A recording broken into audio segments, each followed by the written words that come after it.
Under heaven's divided gaze, a generation was lost to the pride of two empires. When Persian king Khosrow II marched westward to avenge a murdered Byzantine emperor in 602, he unleashed forces neither throne could control. For 25 years, armies clashed from Jerusalem to the Caucasus, each victory more hollow than the last. Emperor Heraclius fought from the brink of annihilation to miraculous triumph, while Persia's undefeated legions crumbled from within. Neither ruler saw the desert storm rising from Arabia that would consume them both.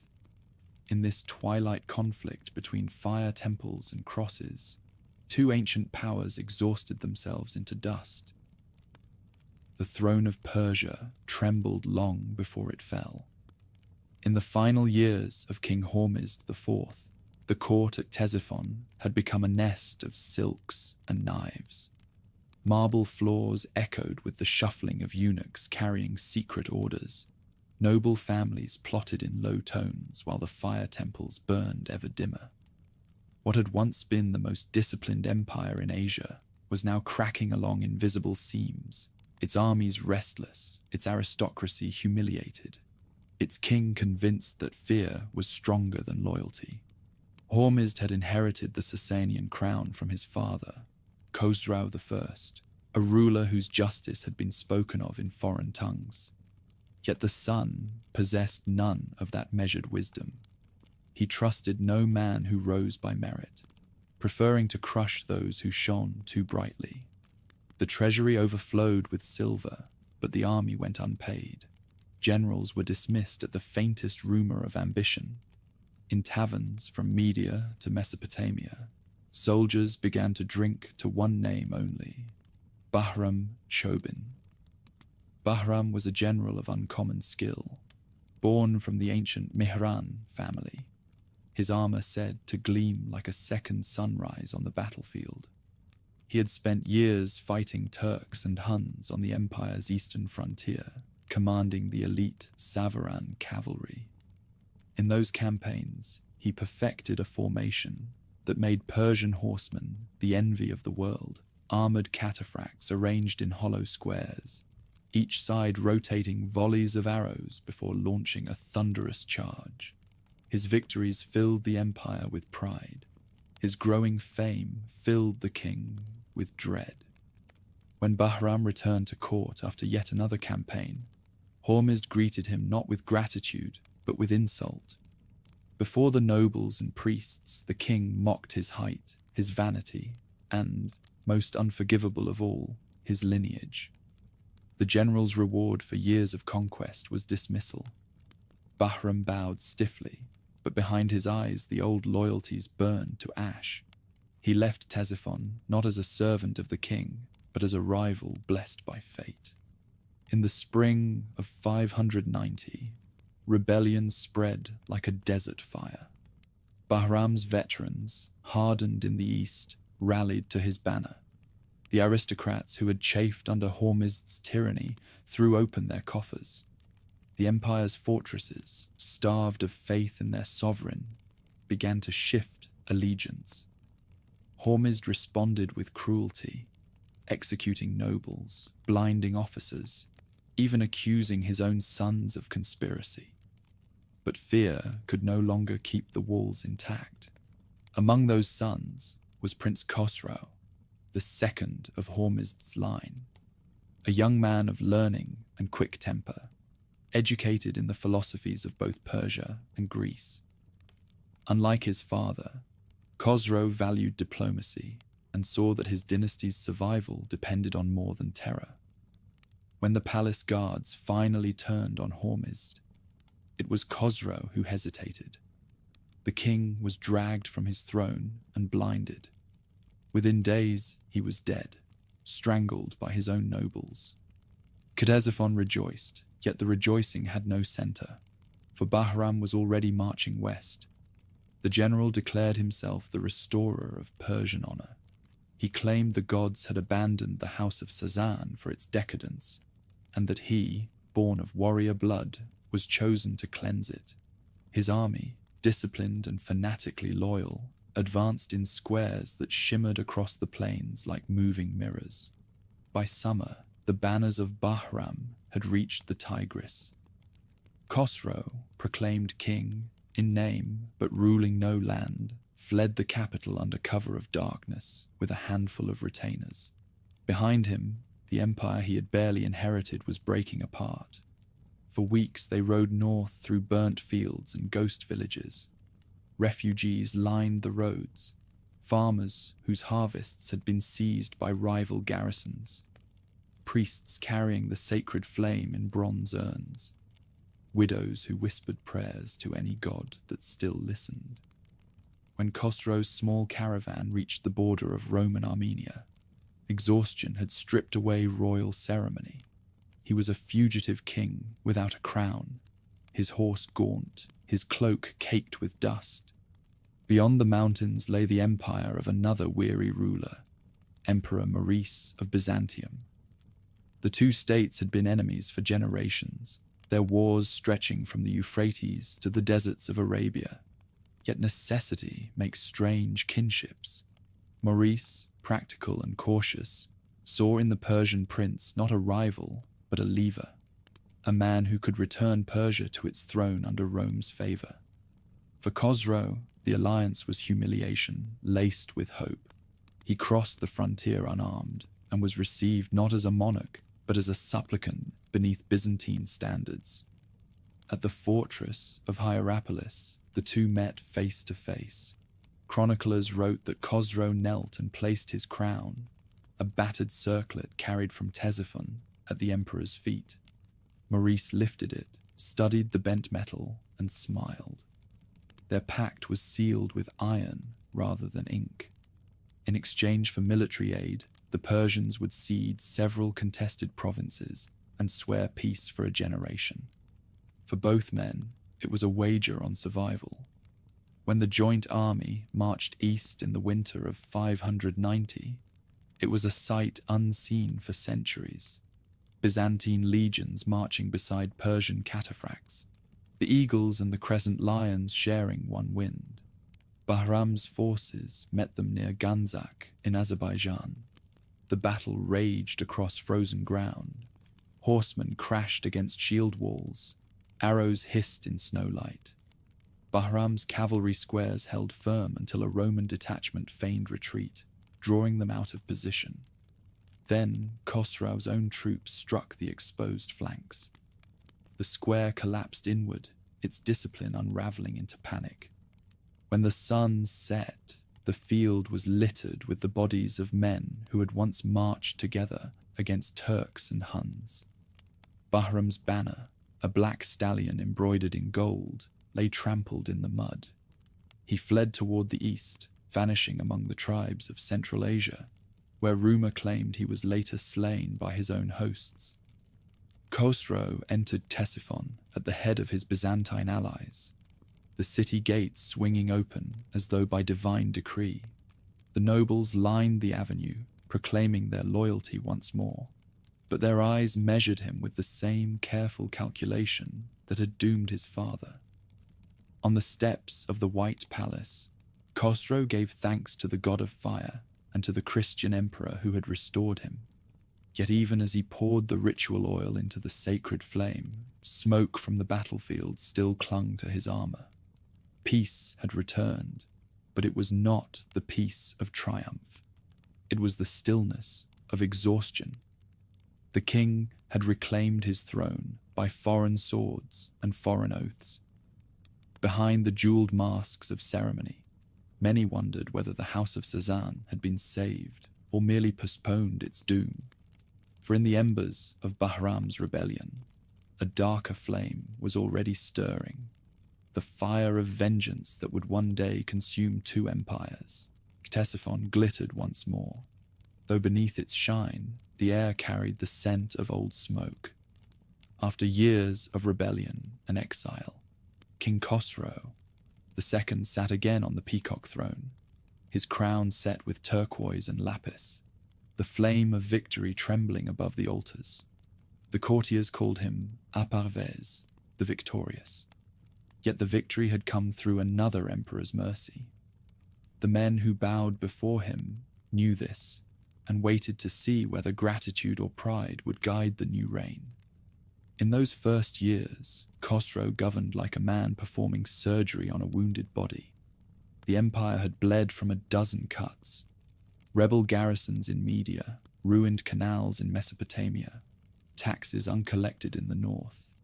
He restored the imperial bureaucracy with the precision of an accountant and the confidence of a man who had wandered long in exile. Gold flowed again through the treasury.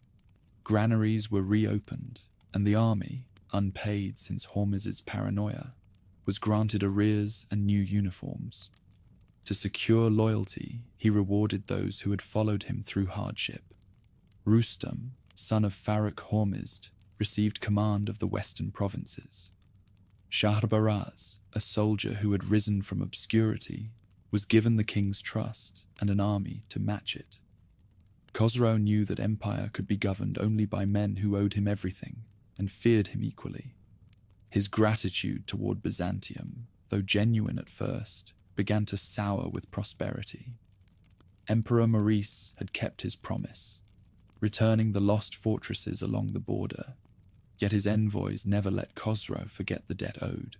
To the Romans, he was a client. To the Persians, he was a king, restored by foreign hands.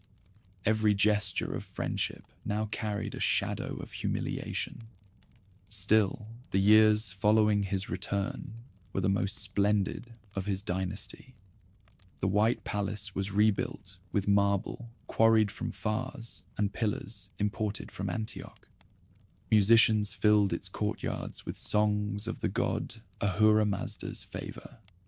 The court chroniclers wrote that the empire stretched from the Arabian desert to the Oxus, from the mountains of Armenia to the gates of India. Caravans carried silk and spice through safe roads. Zoroastrian fire temples gleamed in every major city. Khosrow's court became a theater of abundance. Guests entered through halls lined with mosaic panels depicting his triumph over Bahram. Their ceilings were painted with stars to mirror the heavens. The king himself presided in a robe sewn with gold thread, his boots set with emeralds from Ceylon. Foreign envoys left Ctesiphon dazzled and uneasy, whispering that the Persians had resurrected the glory of Darius and Cyrus. But behind the spectacle lay a deeper ambition, to make the empire unassailable through divine order. Khosrow saw his rule as a mirror of the cosmos, every rank fixed, every subject orbiting the throne. He expanded the power of the Magi, the Zoroastrian priesthood, giving them a voice in civil law and property disputes. Fire temples multiplied, their towers of flame visible for miles at night. The king's proclamations spoke of purity, obedience, and cosmic harmony, yet his laws grew heavy with punishment. Apostasy, heresy, and corruption of ritual fire were crimes now met with confiscation or death. Merchants prospered under this celestial order. The imperial mint issued new drachms, stamped with Khosrow's serene profile. At first, each coin gleamed with nearly pure silver, but as campaigns multiplied and the royal treasury strained, the content began to fade, from 9 parts to 5. Traders noticed the coins growing pale, and in bazaars across Persia, whispers began, "Even the king's image loses its shine." By 600, the empire had reached its widest extent since the days of the Achaemenids. Roads were guarded by cavalry patrols, fortresses garrisoned with veteran Savaran horsemen, their armor polished to mirror brightness. These men drilled relentlessly in the fields outside Ctesiphon, cataphracts forming perfect squares, advancing in rhythm as musicians beat kettle drums to signal maneuvers.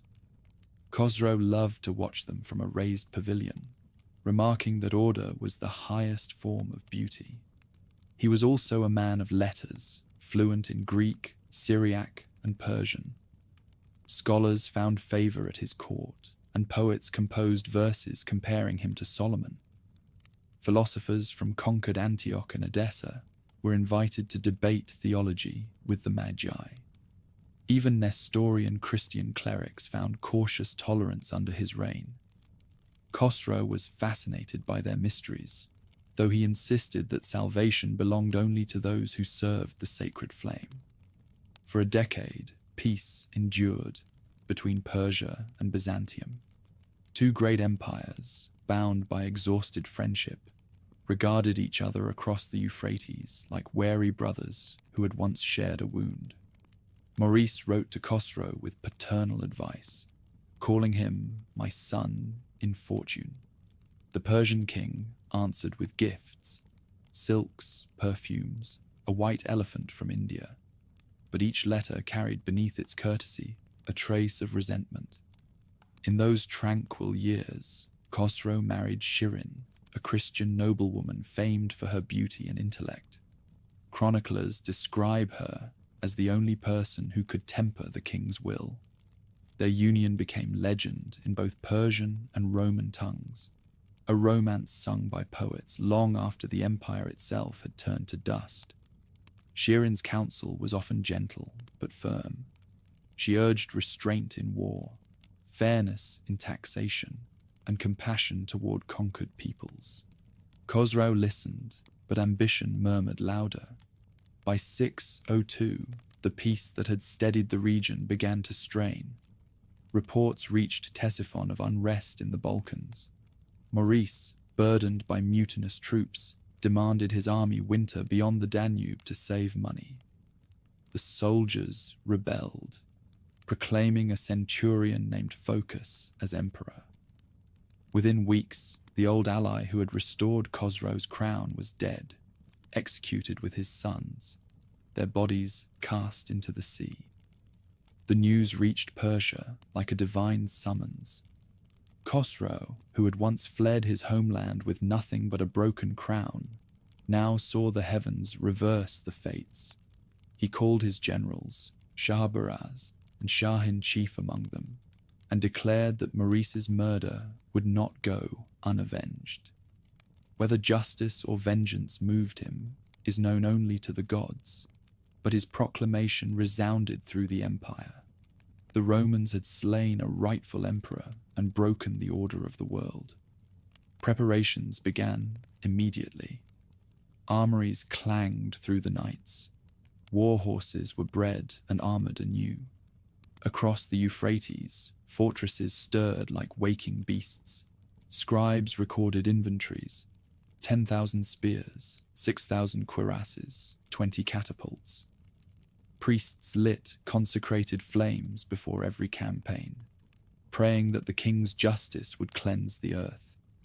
Still, those closest to Khosrow sensed that this war was different. No treaty demanded it, no border dispute required it.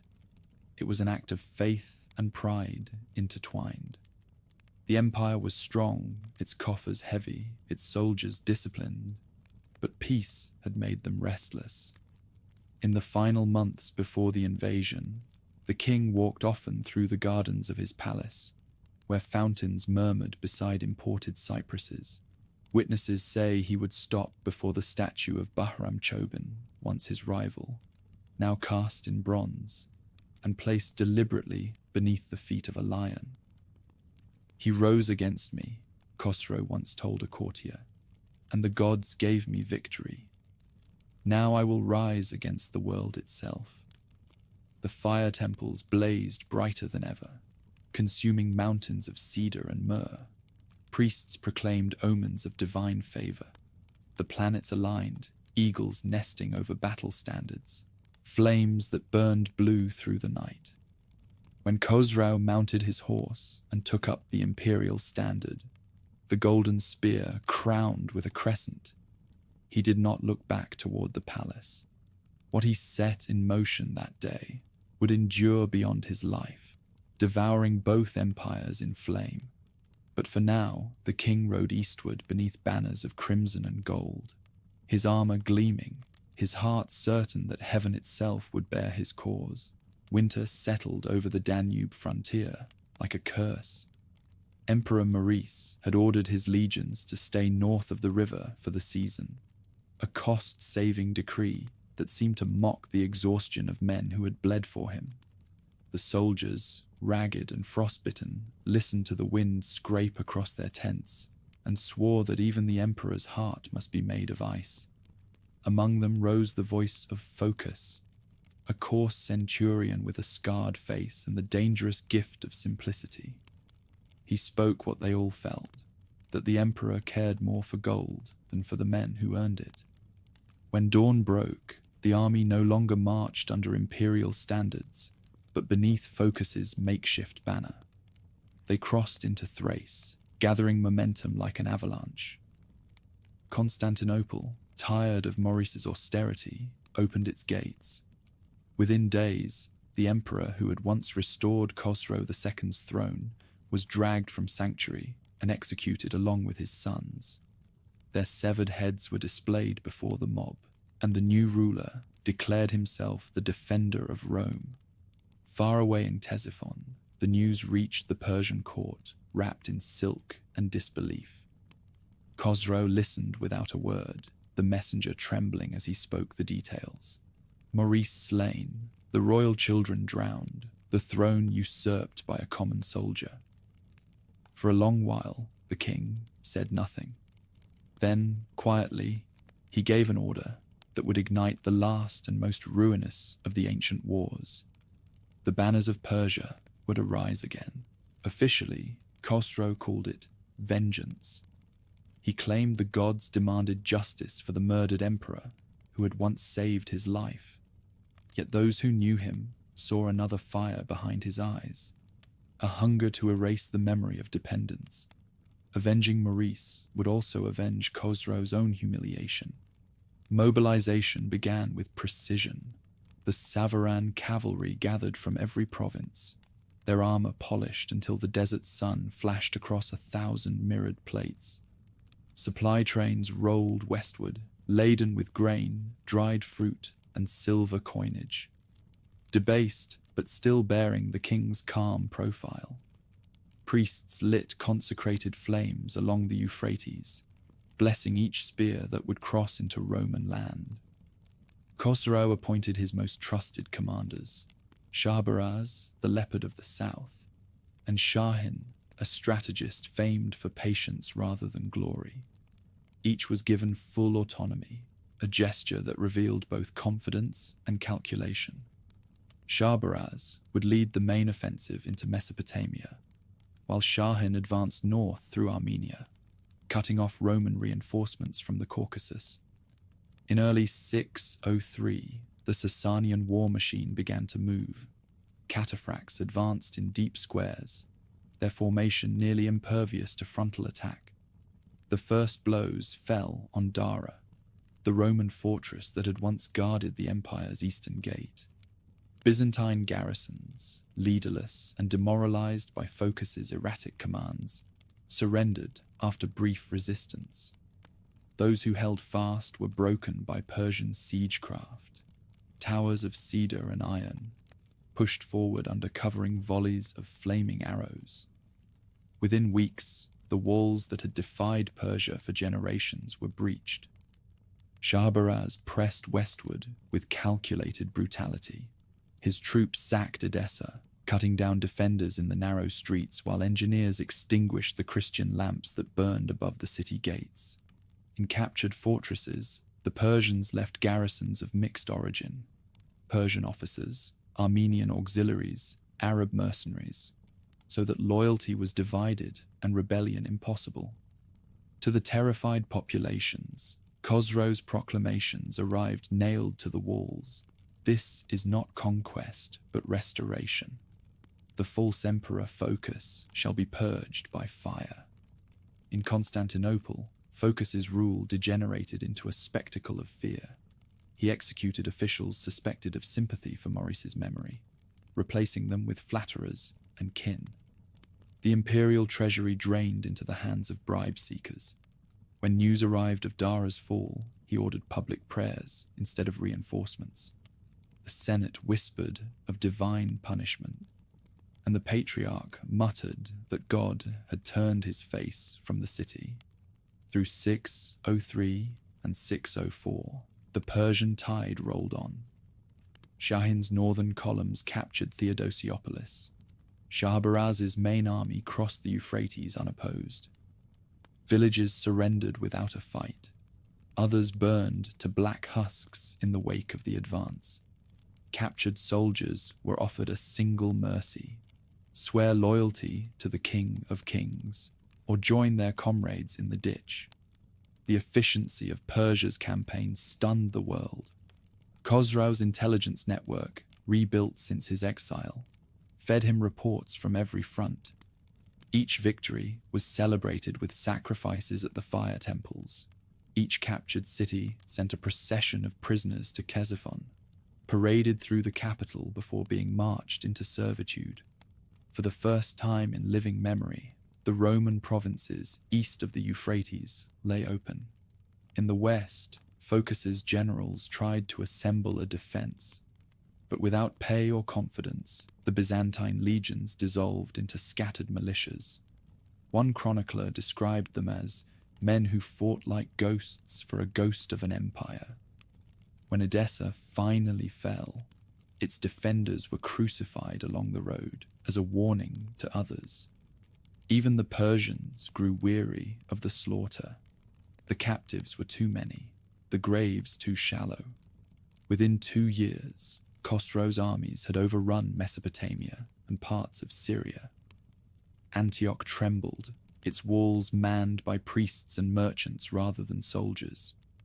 The King of Kings sent a letter to Phocas demanding his abdication, addressed mockingly to the murderer who calls himself emperor. Phocas's reply was silence. His messengers were too afraid to deliver the parchment. The momentum of victory began to reshape Persia itself. The empire's treasuries swelled with spoils. Gold plate, manuscripts, relics from Christian churches melted for coin. In the bazaars of Ctesiphon, merchants sold Roman silks by the yard, and nobles adorned their halls with statues taken from Antioch's sanctuaries. The people spoke of Khosrau as a living god, and the priests agreed. The king's image was added to temple carvings beside that of Ahura Mazda, his profile half human, half divine. But each triumph brought a subtle corrosion. Soldiers returning from the west carried luxuries they could not have imagined before: dyed fabrics, jeweled chalices, slaves who spoke Greek prayers. Discipline weakened. Commanders quarreled over spoils, and the cost of feeding new garrisons drained provincial coffers. Though victory had made Persia rich, its coinage grew ever lighter, its silver now little more than a shine over copper. By late 604, Phocas's empire was unraveling. The Persians stood within reach of Antioch, and the Roman populace no longer believed deliverance possible. When the city finally fell, its churches were looted and its defenders slaughtered. The captives were driven eastward in chains, forming a column that stretched for miles. In Ctesiphon, Khosrau received the news with measured satisfaction, yet even in his triumph, he remained haunted by a single name: Maurice. The vengeance he had sworn was fulfilled, but the man he had avenged was still dead, the friendship forever unbalanced. Some said that he ordered a feast that night, where the first toast was made to the murdered emperor. Others claimed he dined alone, staring into the flame as though it might speak. The war that had begun as retribution had already become something else, an intoxication of conquest.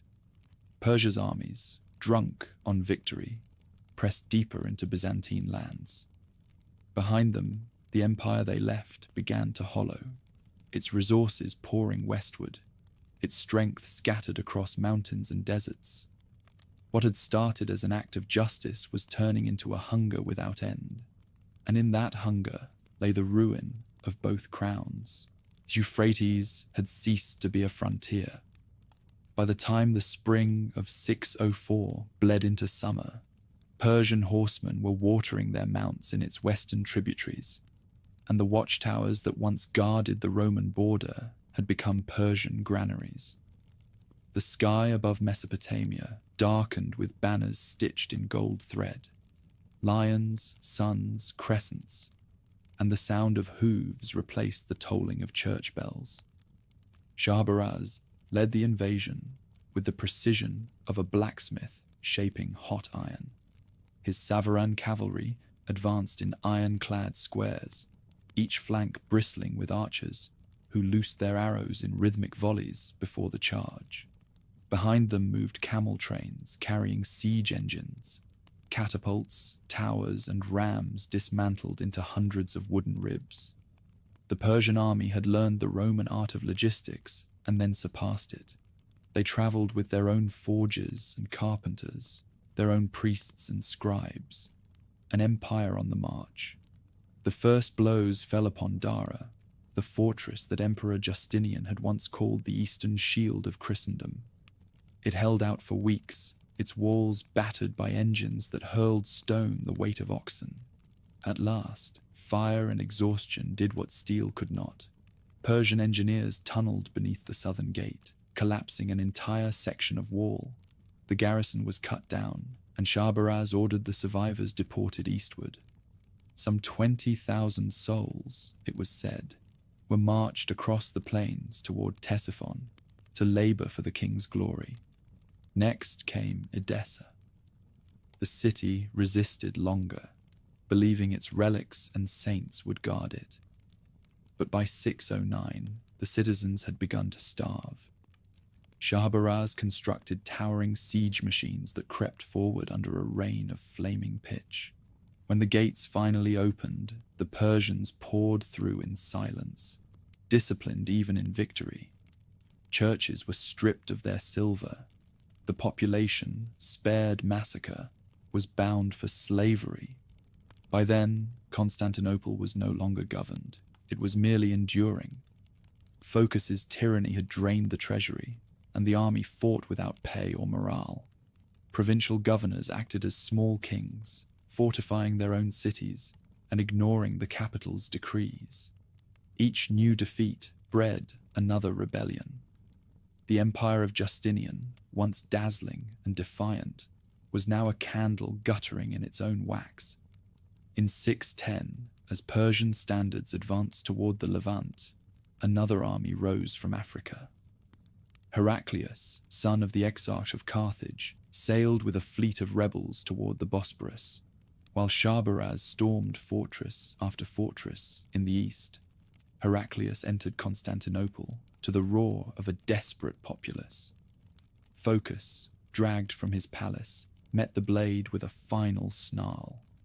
The crowd welcomed Heraclius as savior, but he inherited little more than a broken empire.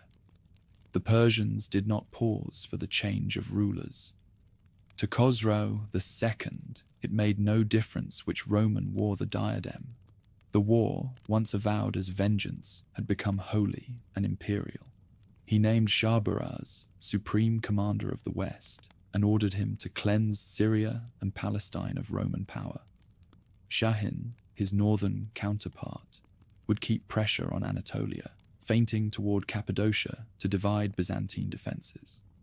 Between 610 and 613, the storm rolled southward. The Persian advance was a study in method: capture a fortress, deport the populace, fortify the walls anew, and use the city as a forward base. Garrisons of mixed heritage, Persians, Armenians, Arabs from Hira, ensured no single faction could rebel. Shahrbaraz's proclamations promised justice to all who surrendered and annihilation to those who resisted. Entire regions bent the knee without a fight, preferring captivity to slaughter. When Antioch fell in 613, the slaughter was biblical. The city that had once rivaled Alexandria in wealth was taken street by street, its walls breached by siege towers draped in wet hides to resist flame. Chroniclers speak of 40,000 dead, though numbers are a pale echo of the truth. The Orontes ran red for days. Its bridges sagged under the weight of corpses. Survivors were marched eastward through Aleppo's dust, their shadows long and silent. In Constantinople, word of the catastrophe reached Heraclius amid famine and riots. He walked through the Hagia Sophia barefoot, leading processions of penitents. The patriarch Sergius carried relics of the saints through the streets, begging divine mercy. Yet even prayers could not fill the granaries. Egypt's grain convoys had been cut off by Persian raids. The capital starved while its armies disintegrated. Shahrbaraz pressed his advantage, sweeping down the Syrian coast. Tyre and Sidon surrendered. Gaza burned.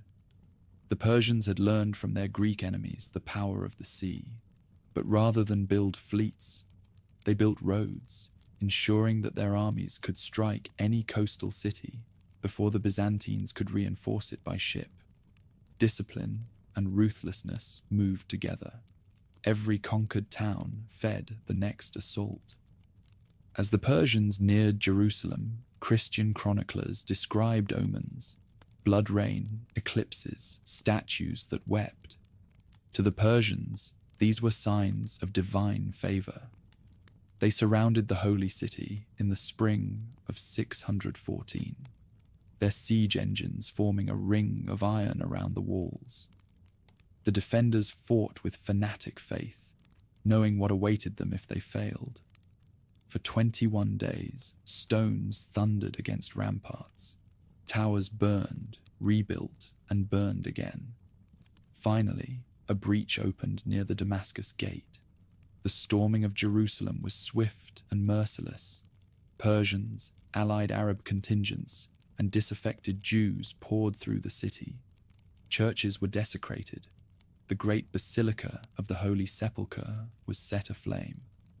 The relic of the true cross, the most sacred symbol in Christendom, was seized and sent east as a trophy for Khosrow.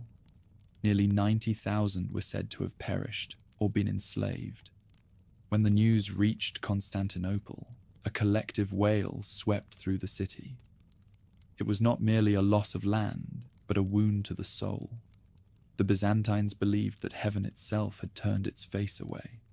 Some blamed the sins of the people, others the incompetence of emperors.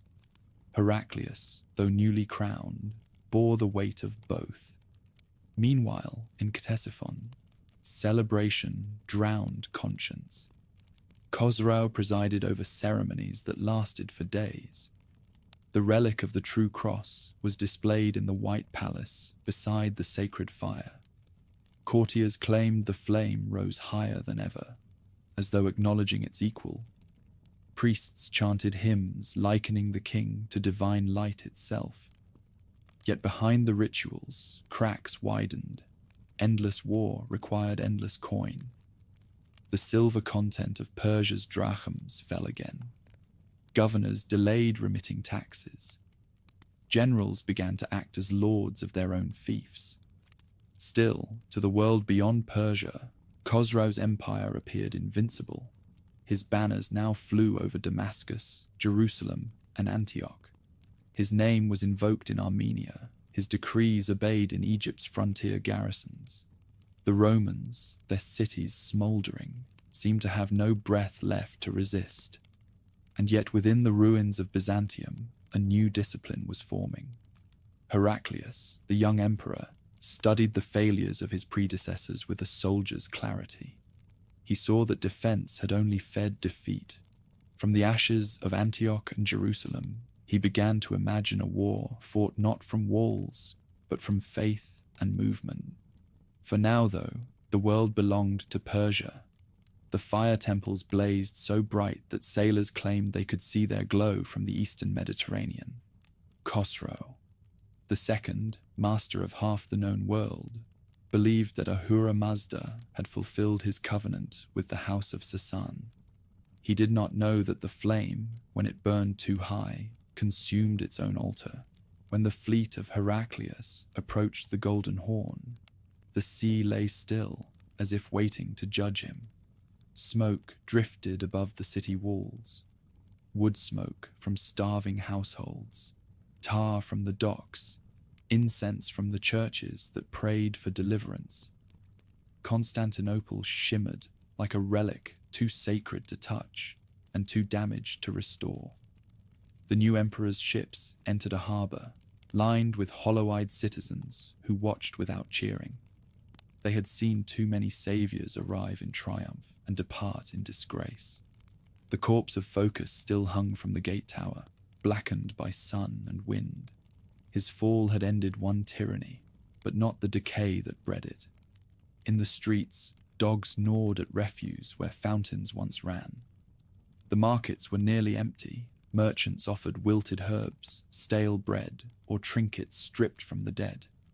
For 10 years the empire had been bleeding from its edges, and the arteries led straight to this city of marble and ash. Heraclius came not as conqueror, but as physician summoned to a dying patient. He found the treasury hollow and the army scattered. The Balkans had vanished beneath Slavic settlements. The Danube frontier lay open to Avar raids, and to the east, the Persian king ruled from Antioch to the Nile. Egypt, the empire's stomach, was cut away, its grain fleets captured or burned. The emperor read the ledgers himself. Where once 8 million artabai of wheat had filled the granaries each year, now there were none. His council urged him to abandon the capital. "Sail to Carthage," they said. "There we may build anew." The suggestion hung in the chamber like smoke. Heraclius looked at the bronze map inlaid upon the floor, tracing the rivers and borders that had defined Rome for centuries. "If I leave this city," he said, "I leave the world." He began by stripping the empire to its bones. Taxes were postponed, debts forgiven, church treasure requisitioned. Gold chalices, reliquaries, and icons were melted into coin. 200,000 pounds of metal passed through the mint. Faith transmuted into survival. The patriarch Sergius declared that such sacrifice was holy. The citizens muttered that even God was being pawned. The emperor reorganized what remained of the army. Veterans were settled on frontier lands, their pay drawn from the soil they tilled. It was less reform than triage, but it gave the empire a pulse. The fleet, though half rotted, was repaired. Garrisons were merged into mobile units commanded by men Heraclius trusted to obey, not flatter. Each decree was a gamble made with the last coins of authority. Beyond these efforts, disaster marched unhindered. In 611, Persian columns stormed Cappadocia. By the next year, Damascus had fallen. In 613, Antioch, Rome's eastern citadel, was lost after a single day's fighting. Heraclius himself had led that army, riding at the center of a line too thin to hold. When the rout began, he fought through the dust until his horse collapsed beneath him. His guards dragged him away, half-conscious, to the coast. The emperor who had sworn to save the empire returned home with nothing but a scarred sword and a silence that frightened his own ministers. Famine followed defeat. Without Egyptian grain, Constantinople starved. Bread was rationed by weight. Corpses were buried in shallow trenches along the harbour. The air stank of rot and salt. Rumour whispered that Heraclius would flee after all, that he had ordered ships prepared for Carthage under cover of night. When Patriarch Sergius learned of it, he confronted the emperor in the Hagia Sophia. "Swear before God," the patriarch demanded, "that you will not leave the city to its grave." Heraclius stood before the altar, the mosaics flickering with candlelight, and swore. From that moment, every resource, earthly or divine, belonged to war. The oath-bound emperor and city like chain and anchor. In Persia, celebration answered despair. Khosrau II sat upon the peacock throne, while dancers scattered rose petals at his feet. The relic of the true cross, seized from Jerusalem, was displayed beside the sacred fire. Courtiers knelt, claiming that the two flames, the divine and the royal, burned as one. Yet the victory hid corrosion. To pay for endless campaigns, Khosrau reduced the silver in his drachms from 90 to 50%.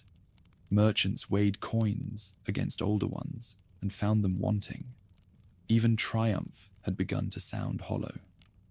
In 613, as Constantinople endured hunger, Shahrbaraz's legions advanced through the Levant unopposed.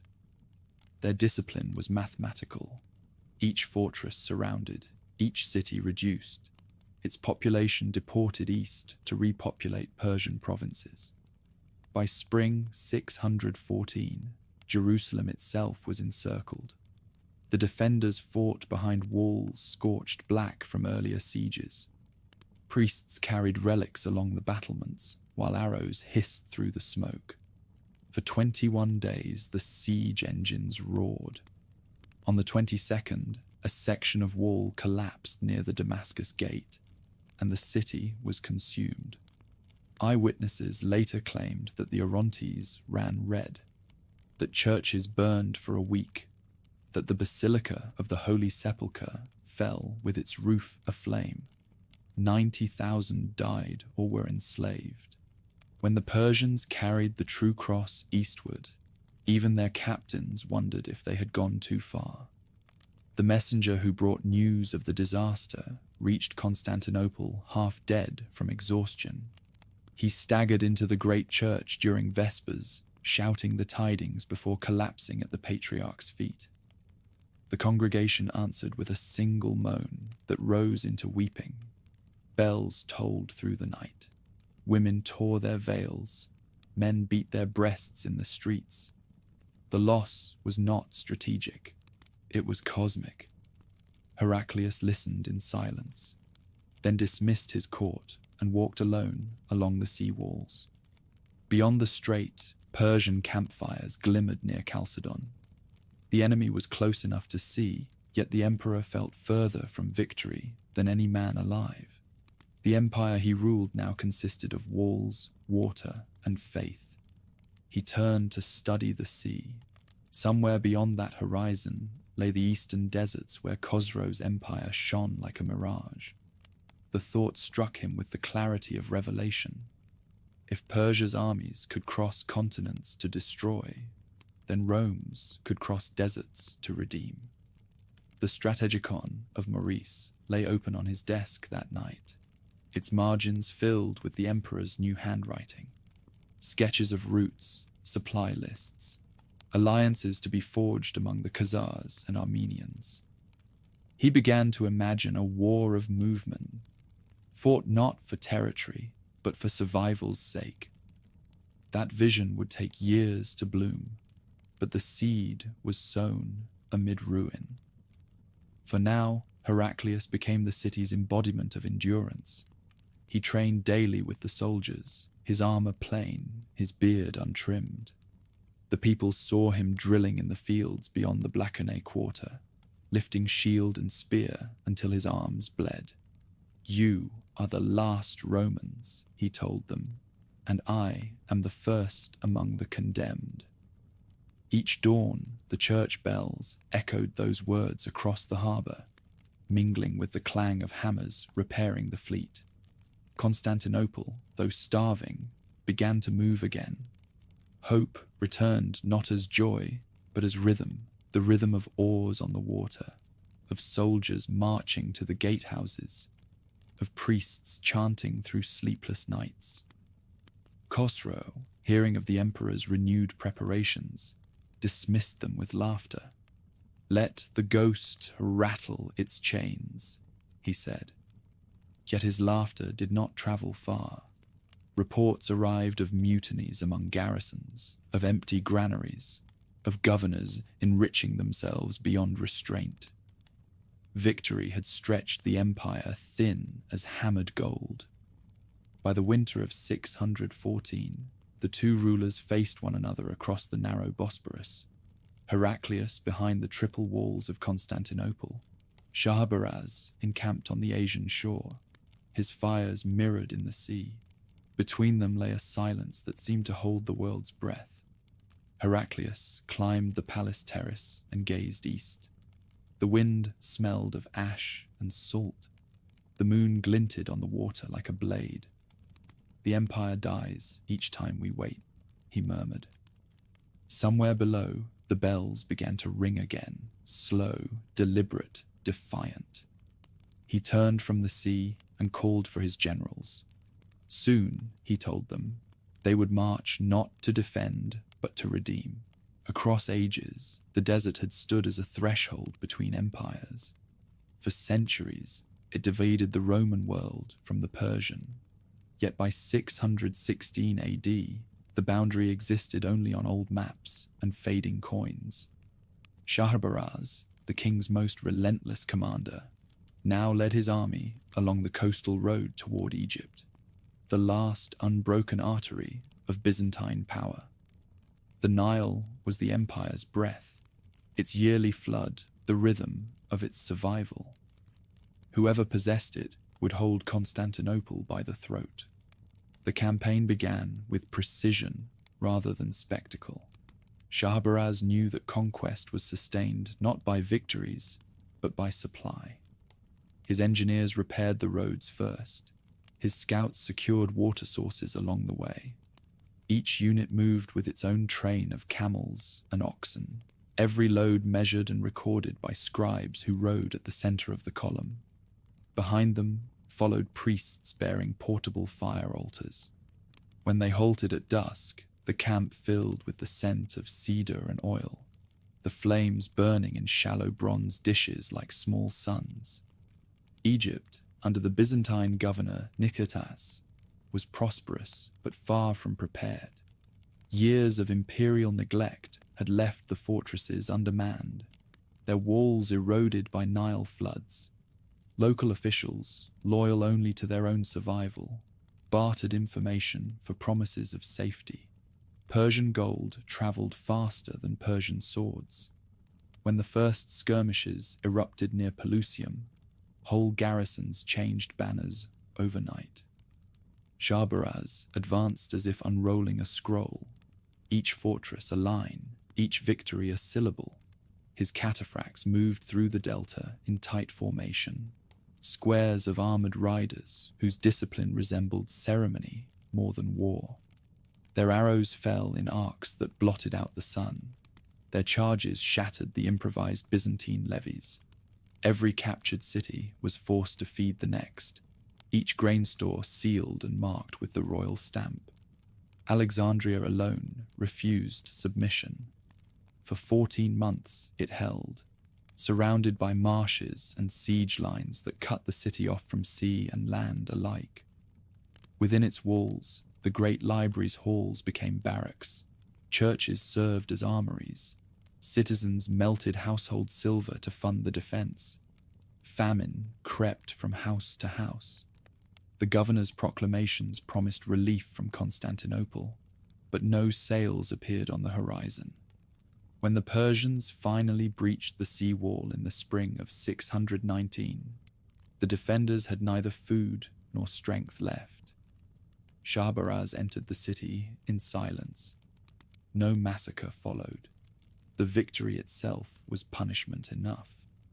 He inspected the granaries, once the empire's treasure vault, and ordered the harvests diverted east. 8 million artabai of grain, the measure that had fed the capital each year, would now fill Persian storehouses. What sustained Rome would nourish its enemy. Khosrow received the news in Ctesiphon with something close to wonder. He had become master of the richest provinces of the known world. From the Indus to the Nile, his decrees travelled by courier and caravan, sealed with the sign of the winged fire. Courtiers claimed that even the gods envied his reach. The White Palace overflowed with trophies: ivory from Africa, gold plate from Antioch, papyrus scrolls from Alexandria, written in languages few Persians could read. Yet triumph brought no rest. The weight of empire pressed heavily upon its bearer.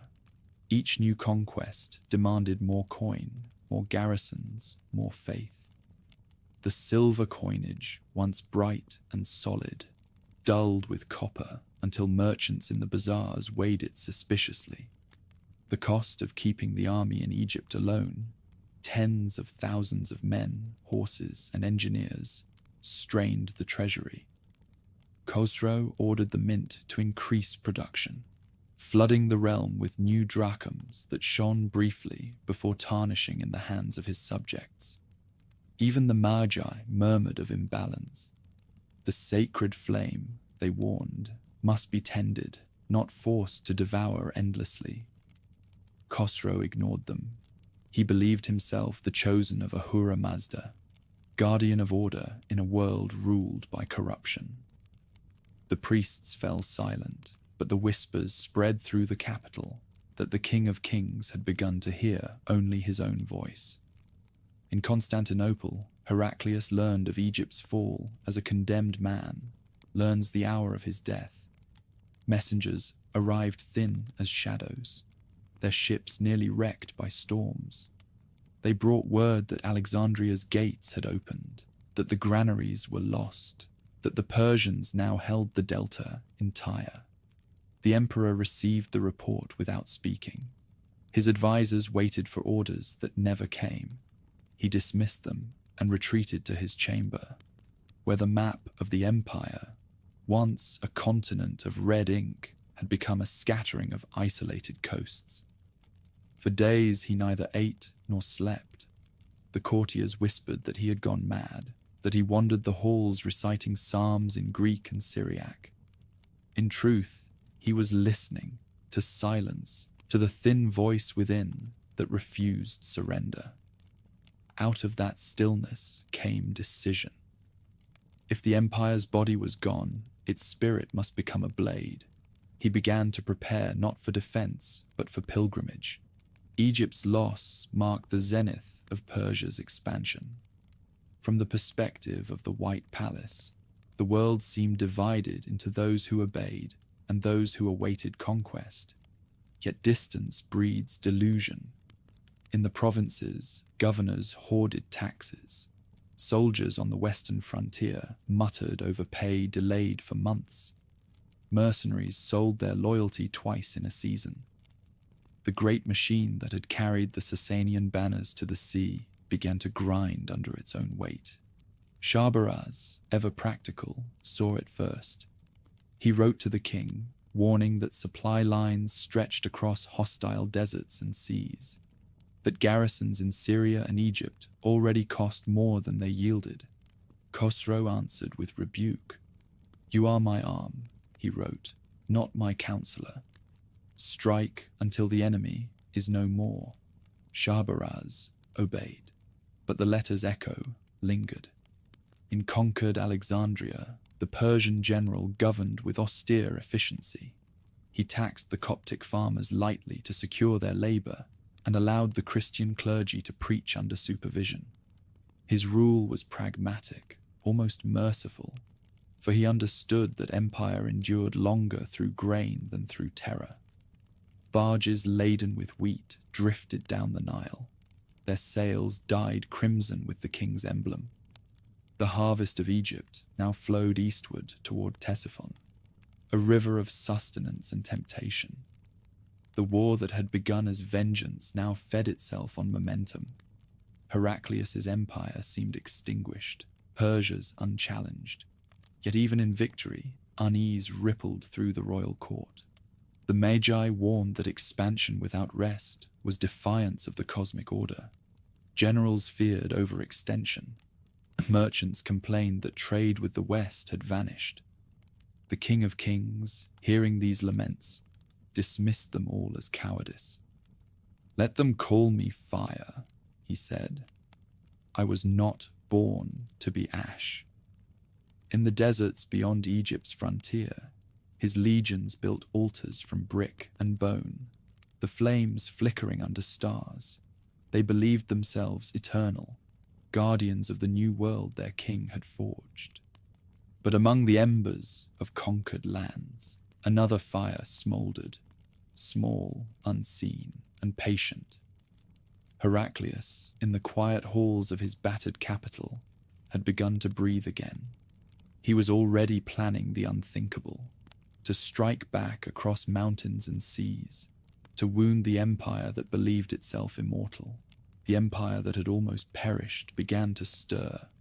By the spring of 622 AD, Constantinople no longer wept. It waited. After a decade of humiliation, famine, and prayer, Heraclius decided that survival itself was not enough. The Persian banners flew from Jerusalem to Alexandria, their cavalry patrolling the deserts where Roman legions had once marched. The emperor had watched the flame of his faith carried into captivity, and now he meant to bring it home. Rebuilding had begun in secret years earlier. While Persia's armies stretched across 3 continents, Heraclius had turned Constantinople into a fortress of iron and resolve. The patriarch Sergius became his minister as much as his priest, commanding workshops where bells, chalices, and even the church's bronze doors were melted into weapons. Families donated heirlooms to the foundries. Widows gave their wedding rings for the fleet. The empire's last gold shimmered not in treasuries, but in sword hilts and spearheads. The army that emerged from this crucible was smaller than any the Romans had fielded in centuries, but it was alive with faith. Soldiers drilled outside the city walls, their shields freshly painted with crosses rather than eagles. They were paid not with gold, but with land, their loyalty measured in prayers whispered before dawn. Heraclius trained beside them, a lean figure hardened by years of hunger. Chroniclers wrote that his gaze seemed lit from within, as though the emperor carried a private flame none could extinguish. When the campaign began in early spring, even the weather seemed uncertain. The emperor's ship crossed the Bosporus beneath low clouds, the sea churning with mist. As he stepped onto the Asiatic shore, Heraclius raised an icon of Christ and swore before his men that he would return only in victory. Those gathered around him, veterans, peasants, monks turned soldiers, answered not with cheers, but with a quiet murmur of assent. The target was Armenia, where Persian rule rested on thin garrisons and resentful nobles. Heraclius's plan defied all logic, to abandon the defensive line of Anatolia and strike deep into enemy territory, forcing Khosrow to fight far from his supply routes. The emperor carried no siege engines, no heavy baggage. His army moved like a shadow across the mountains, fed by local supporters and the spoils of small victories. At Essus, near the Gulf, where Alexander had once broken Darius, the Romans won their first real battle in years. Heraclius led from the front, his horse plunging through Persian cavalry as horns blared across the valley. When the smoke cleared, Shahin's corps was shattered, its standards trampled in the mud. The victory was modest in scale, but enormous in meaning. The empire that had forgotten triumph remembered its own pulse. From Issus, the emperor pushed eastward through Cappadocia and into the Armenian highlands. The road was misery, rain, snow, and ambushes from hill tribes. But Heraclius refused to turn back. Each march carried a sermon. The empire must atone for its sins through endurance. Soldiers began to call him the Pilgrim King. At night, he walked among the tents barefoot, listening to the wounded and reciting psalms. The army followed him not out of fear, but belief. Khosrow, learning of the invasion, laughed at first. "The Roman dog barks again," he told his court. Yet the laughter faded when reports arrived of fortresses lost and roads cut. The empire that had seemed infinite was now stretched thin. Garrisons in Syria unpaid, supply caravans from Egypt delayed by rebellion, governors hoarding taxes. Shahrbaraz was ordered north, Shahin west. Both complained that their men were exhausted. The machine of conquest began to falter. Heraclius moved with the patience of a hunter. He struck, withdrew, then struck again. Persian scouts reported phantom armies. Villages surrendered to rumors before any soldiers arrived. The emperor's forces learned to fight like the enemy, swift, silent, and merciless. Skirmishes near the upper Euphrates turned into routs. The discipline of the Savaran cavalry, once Persia's pride, crumbled against ambushes that came from nowhere. In 623, Heraclius entered Atropatene, the heartland of Persia's fire temples. He advanced with a prayer on his lips and vengeance in his heart. Near Lake Urmia stood the sanctuary of Takhte Suleiman, the greatest Zoroastrian shrine in the realm. Its eternal flame had burned for centuries, tended by generations of magi. The emperor's troops stormed the complex, scattering the priests. When the sanctuary fell, Heraclius ordered the sacred fire extinguished and the temple burned. The act was both revenge and warning. The soldiers watched the smoke coil upward and whispered that heaven had judged the house of Sasan. The destruction of Takhte Suleiman carried more than symbolic weight. It struck at the empire's spiritual core, undermining the divine authority that justified Khosrow's rule. In Ctesiphon, panic rippled through the court. The king's letters to his generals turned venomous. Shahin was accused of negligence, Shahrbaraz of cowardice. Neither could answer. The couriers who carried their defense were intercepted or executed. Khosrow's faith in men had withered into suspicion. Heraclius, meanwhile, pressed deeper into enemy territory, sustained by alliances beyond the Caucasus. The Khazars, nomads of the northern steppes, answered his call, sending 40,000 horsemen to raid the Persian flank. Their arrival transformed the campaign. Mounted archers moved ahead of the Roman columns, sowing confusion wherever they appeared. Khosrow's armies now fought not one enemy, but a storm of them. By the end of 624, Heraclius had carved a scar across Persia, from Armenia to Media. His soldiers carried home wagons of loot, prisoners, and hope. For the first time in years, Constantinople's harbours filled with celebration. When word reached the capital, church bells rang until the metal cracked. The patriarch ordered every household to light a candle for the emperor's deliverance.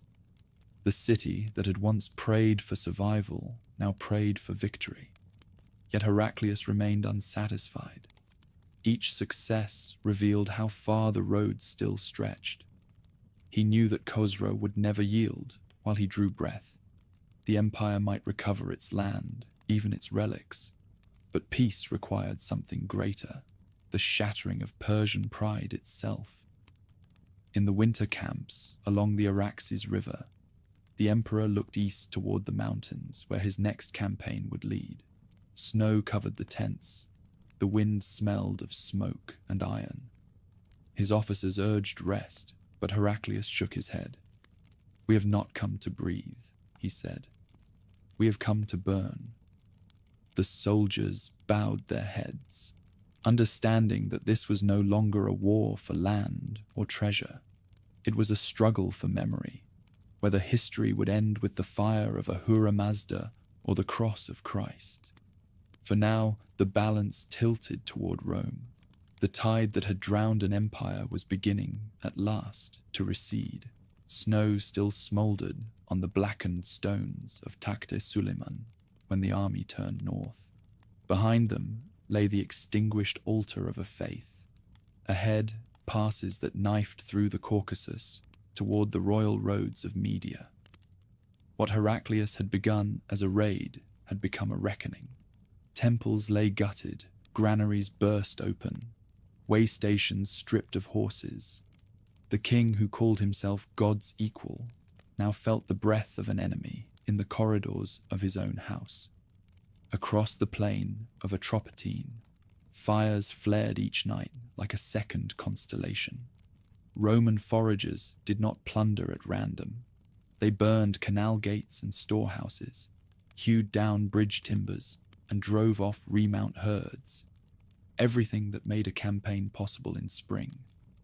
Khazar riders, the emperor's new companions, spread farther still, a blur of hooves and whistles, snatching couriers, scattering small garrisons, and then vanishing into fog. Messages that did reach the capital arrived late and nervous, each sealed tablet darker than the last. Ctesiphon answered with steel. Shahin, the careful architect of earlier victories, was ordered west with veterans scraped from every province. Shabaraz, the leopard of the south, was recalled from Syria with grudging speed.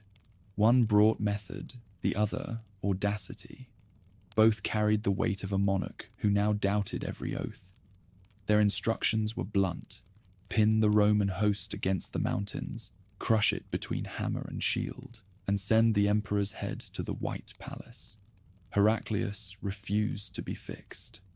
Columns slipped in and out of the Aras Valley, like shadows, building false camps by day, marching by night, leaving fires burning behind them as bait.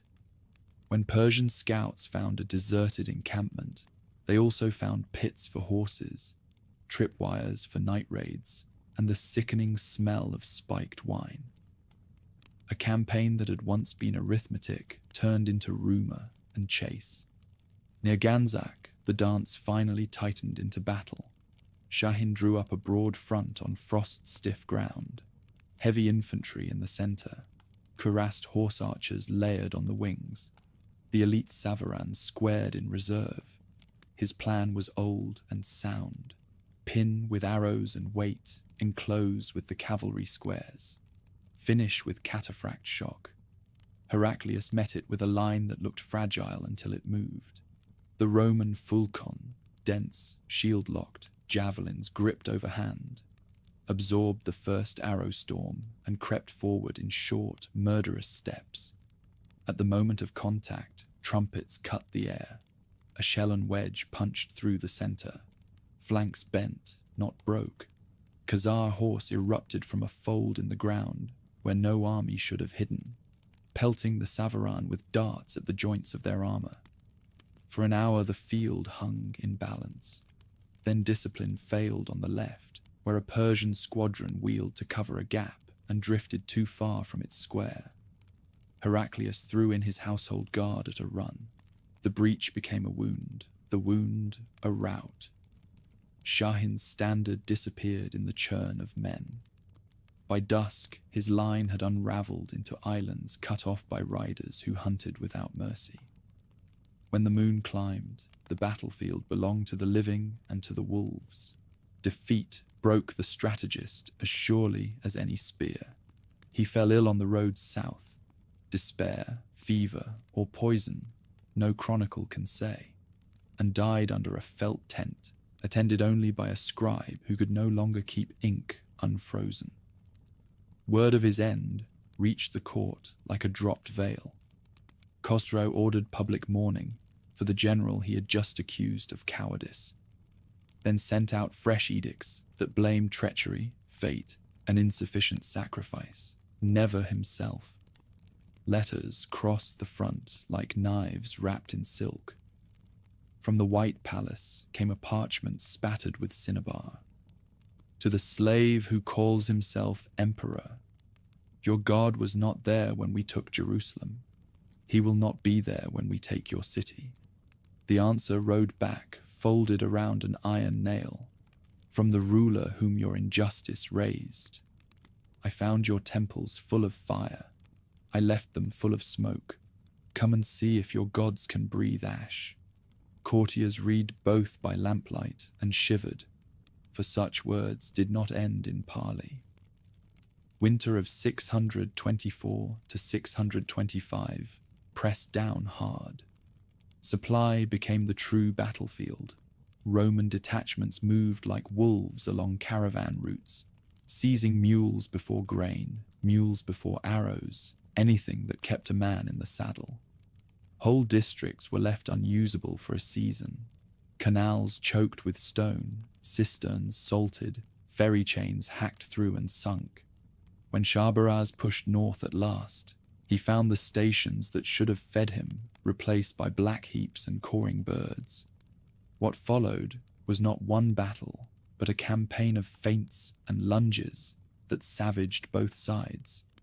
In the passes east of Nakhchivan, cataphracts tried to grind up narrow defiles and left horses dead 3 deep. On the Araxes crossings, Roman bridge guards died to a man holding ropes against current and arrow. Each sunrise revealed new tricks. Decoy standards glimpsed at a distance. A line of camp kettles hung to sound like armor. Snow tamped into ramps for sudden night descents. Heraclius conserved his core and bled his enemy's margins. Shabaraz, from habit and pride, sought the one strike that would end the chase. He nearly found it, near the ruined fire temple at Shiz. The leopard set a lure with the ruthlessness that made his name. A small column drew the Romans across a wide marsh in pre-dawn mist. The ground turned to soup under iron feet. Hidden squadrons surged from both sides. For a handful of heartbeats, the imperial standard dipped and the line wavered. Then the pilgrim king rode straight into the pocket, dismounted in the sucking mud, and slammed his shield against the front rank like a workman at a gate. Officers copied him without thinking. The falcon locked. Javelins flew low enough to cut reeds. A path opened in the trap where Will had planted it, and the army staggered through. What Shahrbaraz gained was a legend of near death. What he lost was the conviction that the man he hunted could be broken by fear. Behind these maneuvers, a larger ruin spread that no dispatch could hide. Provinces once rich in wheat and wine sent sour taxes. Coin left the mints pale and light. Men deserted to guard their own farms. In the capital, petitioners lined the marble stairs with empty hands. Khosrow prowled the night galleries, listening to his empire creak. The court learned new silences. How to say yes without being noticed. How not to breathe when the king asked who had failed him now. Spring returned the armies to the upper Euphrates. There, on stubbled ground near the road to Theodosiopolis, both sides lunged again. The Roman plan was a braid. Khazar skirmishers to snag the flanks, infantry to draw the center into killing distance. Mailed horse held back for the cut. The Sasanian answer was pure geometry. Squares nested inside squares. Archers stepping through gaps to spit the advance. Kettle drums beating the pace of the charge. Noon turned to a haze of dust and chaff. By evening, neither army could claim the field. It was enough that the emperor walked from the smoke with his core intact, and his enemies convinced that this game would not end in the Caucasus. Amid stalemate, words sharpened again. Shahrbaraz received an order bearing the royal seal and the briefest command. Finish him. The general folded the tablet without reply. He had learned that victory, not obedience, would spare him. Heraclius, for his part, began sending letters not to the great king, but to the men who fed him, satraps, city elders, priests whose altars had gone out. Each carried a different lure: mercy, trade, restitution, the promise of winter without forced levy. A few answered. More merely hesitated. Hesitation was its own surrender. A day lost to doubt could not be regained by courage. Even triumphs left ash on the tongue. The destruction of temples had avenged Jerusalem, but the emperor would not allow the war to harden into a crusade of arson. In villages that opened their gates, he posted guards at fire altars and churches alike, forbidding looting on pain of the rope. What he wanted was not rubble, but withdrawal. A foe too hungry to hold Syria, too afraid to sleep near the passes, too unsure to march without glancing backward. By midsummer, that purpose showed in small ways. convoys that turned around at rumor, governors who wrote twice before sending grain west. The year 625 closed with an exchange both men remembered. A Persian courier caught near the Araz carried a tablet that mocked the emperor's god and promised that Constantinople would soon watch its women led away in chains. Heraclius read it by a watchfire, then dictated a reply. "You threaten what I have already sworn to defend to the death. I am where I ought to be. You are where your pride has led you. If your boats could cross the sea as easily as your tongue crosses the truth, you would not need to write at all." The messenger was given safe conduct to the frontier. Words could wound. Sometimes they were meant to be carried home. Strategy altered in the palace at last. Pride, stung by losses near the royal heartland, demanded a blow that would end patience. Agents rode west to the steppe beyond the Danube. Gold found Avar chiefs who understood only weight. Slavic war bands were promised plunder on the Bosporus. The design was elegant in its malice. A vice to crush the new Rome. Barbarian from landward walls, Persian from the Asian shore, while the emperor, deep in the east, learned he had saved nothing by marching. Heraclius learned in time. He did not rush home. Instead, he moved south and east, deeper into mountains where only oath and hunger kept men aligned, forcing his adversaries to choose between saving a capital far away or saving the villages beneath their feet. Orders flew from Ctesiphon as from a man scooping water with both hands. Shahrbaraz was told to swing into Anatolia, to reach Chalcedon, to wait for horns from the European side. He obeyed, because obedience would keep his head a little longer. So the Great War bent toward its hinge. Along the Araxes, abandoned campfires glowed in orderly circles like coins spilled on dark cloth. Far off, in the marshes around the straits, Avar scouts counted towers and measured shadow. One ruler trusted walls and water, the other trusted movement and an oath. Between them ran the cold line of a sea that had ruined more invaders than any army ever fielded.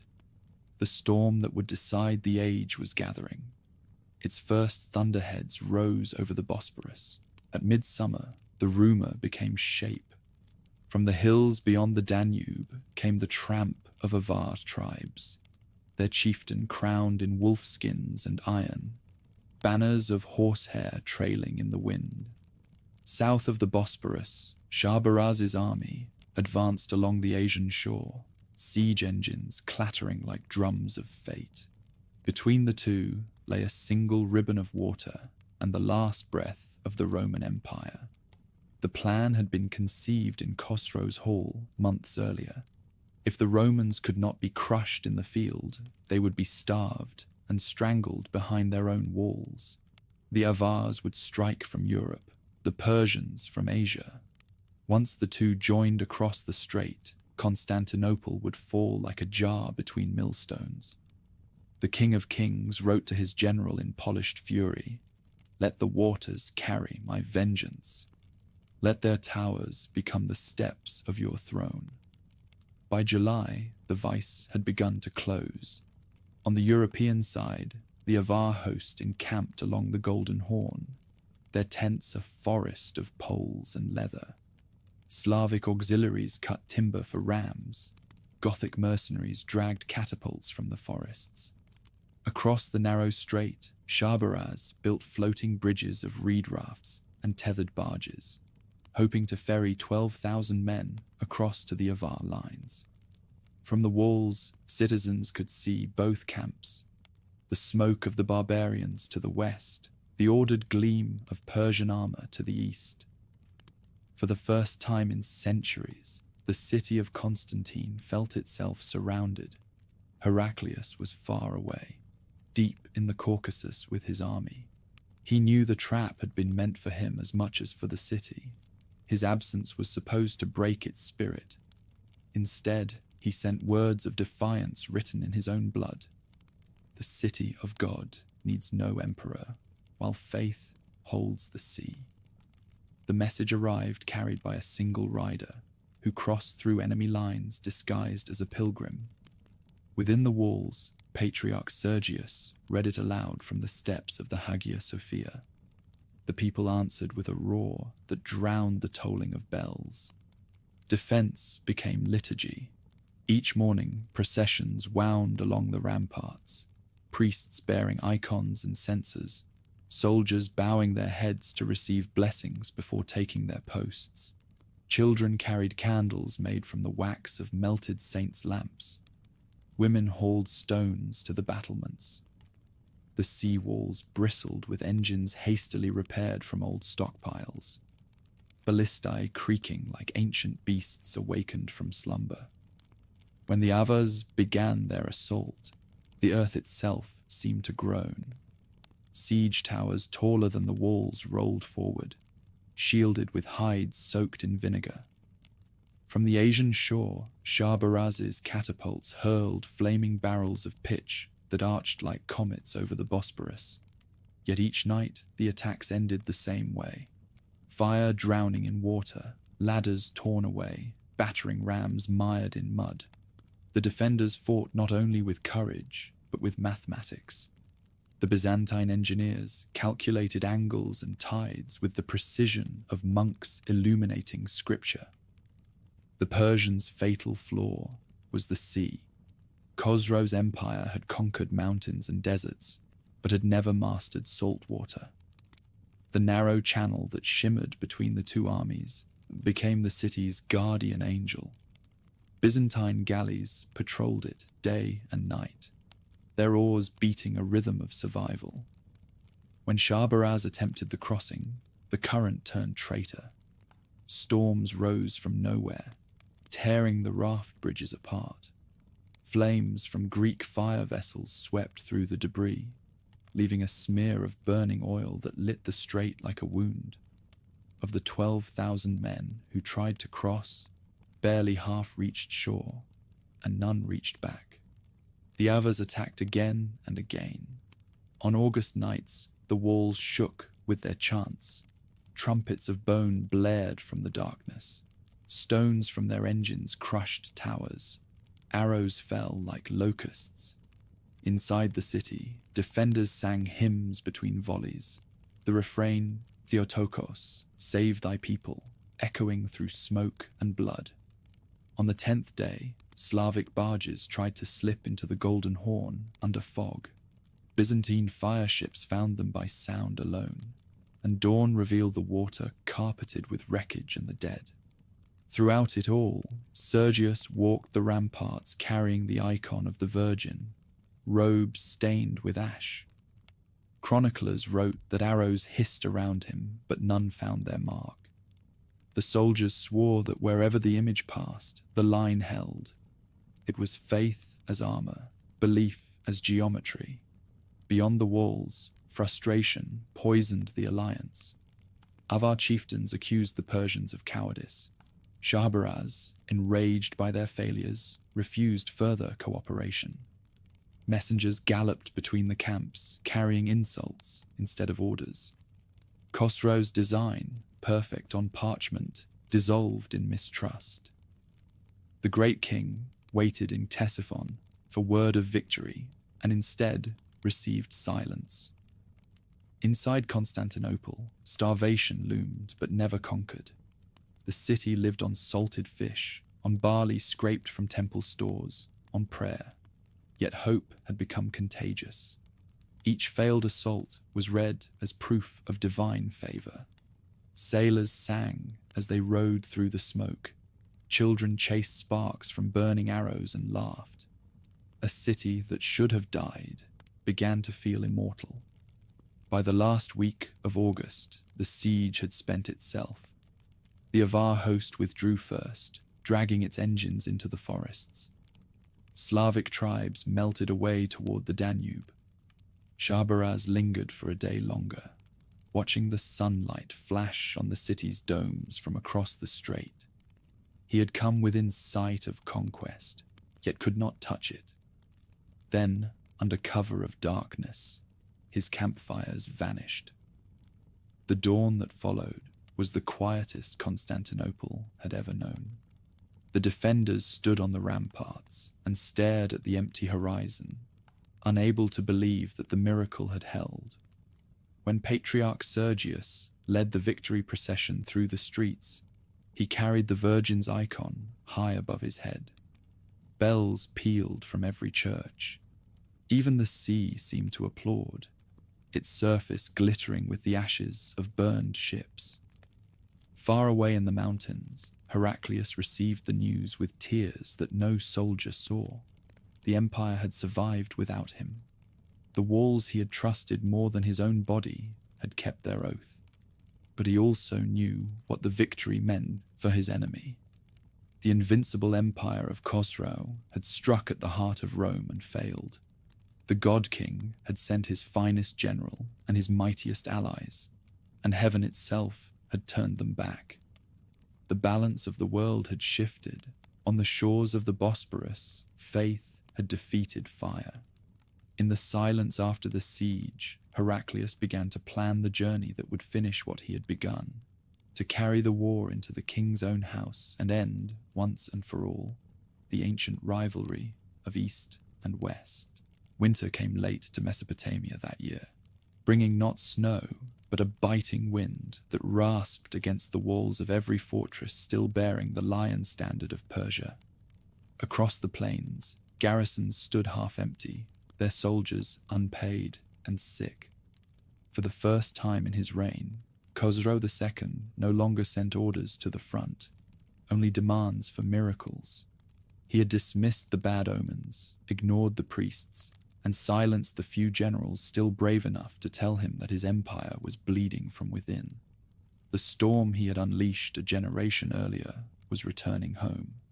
Heraclius, having turned back the siege of Constantinople, no longer fought for survival. He fought for balance. By 627 AD, he had spent nearly a decade reshaping defeat into endurance. His armies were lean, the old bureaucracies replaced by faith and motion.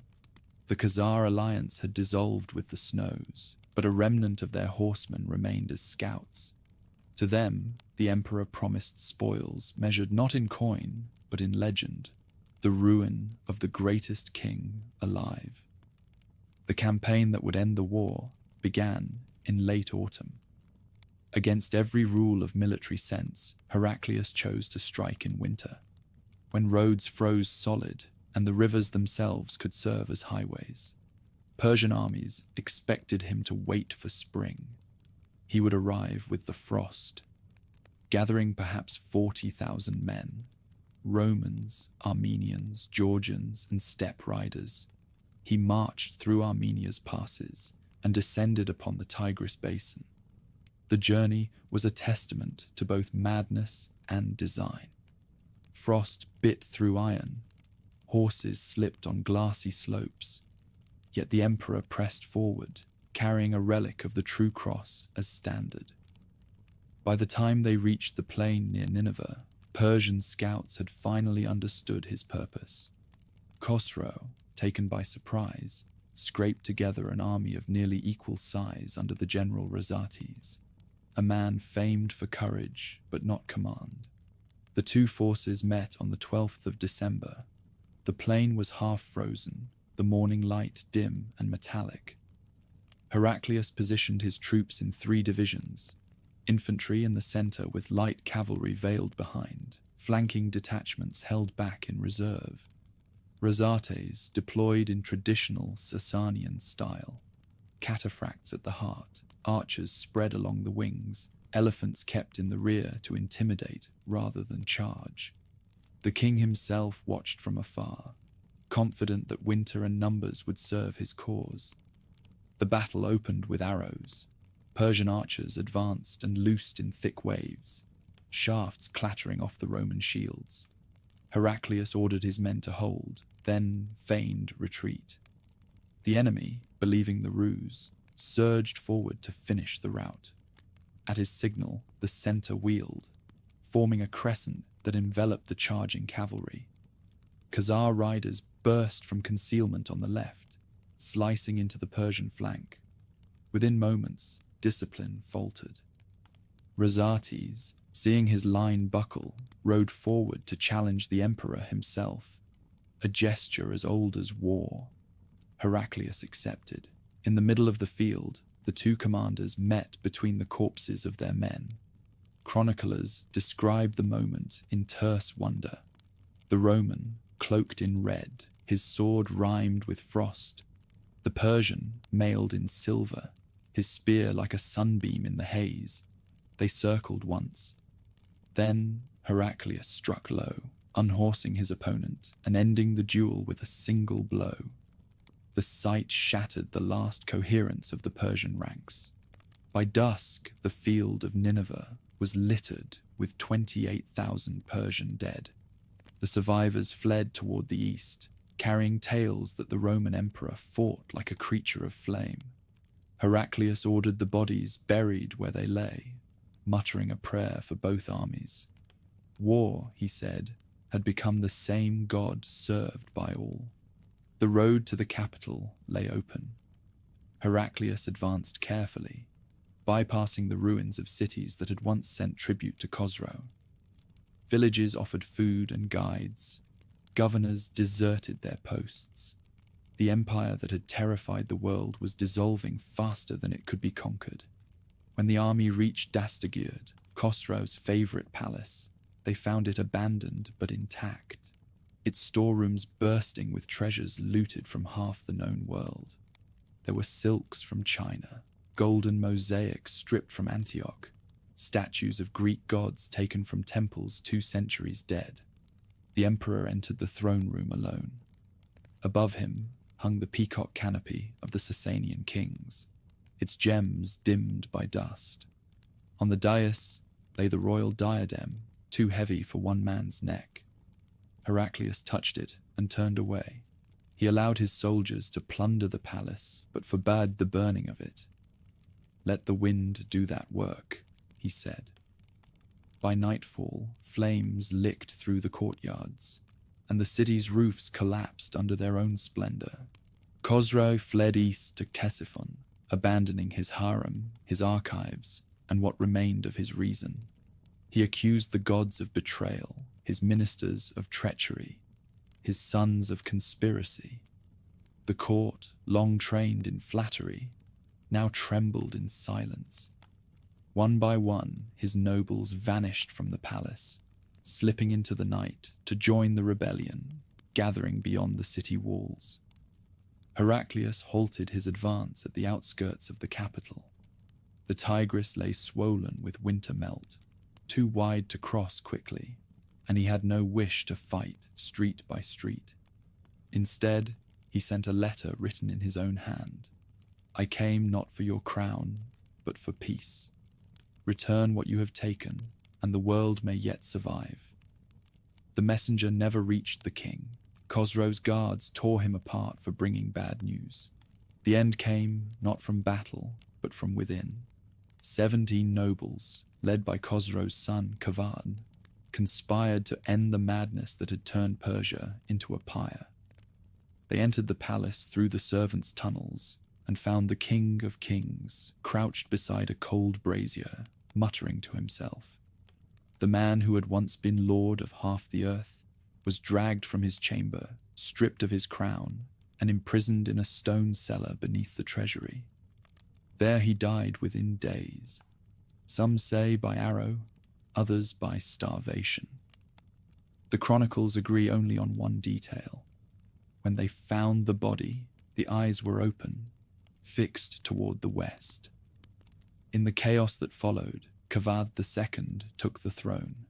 His first act was to sue for peace. Envoys rode to Heraclius bearing letters of contrition and the promise of restoration. The Roman emperor, weary from years of dust and blood, accepted. He demanded the return of all captured territories, and above all, the relic of the true cross. In the spring of 628, the treaty was sealed. Persian courtiers wept with relief. Roman soldiers knelt in thanksgiving. The two empires that had ground each other to dust agreed to stand still at last. Heraclius entered the holy city, carrying the recovered relic on his shoulders, barefoot as penance. The crowds wept and sang. Bells rang from every church. Incense rose like dawn. Still, beneath the celebration, lay exhaustion so deep it could not be cured by peace. Persia's nobility was divided, its treasury ruined, its armies ghosts of their former glory. The Byzantines were scarcely better, cities in ashes, fields untended, an empire held together by faith and famine. When the torches burned low that night in Jerusalem, Heraclius looked east and saw only shadows.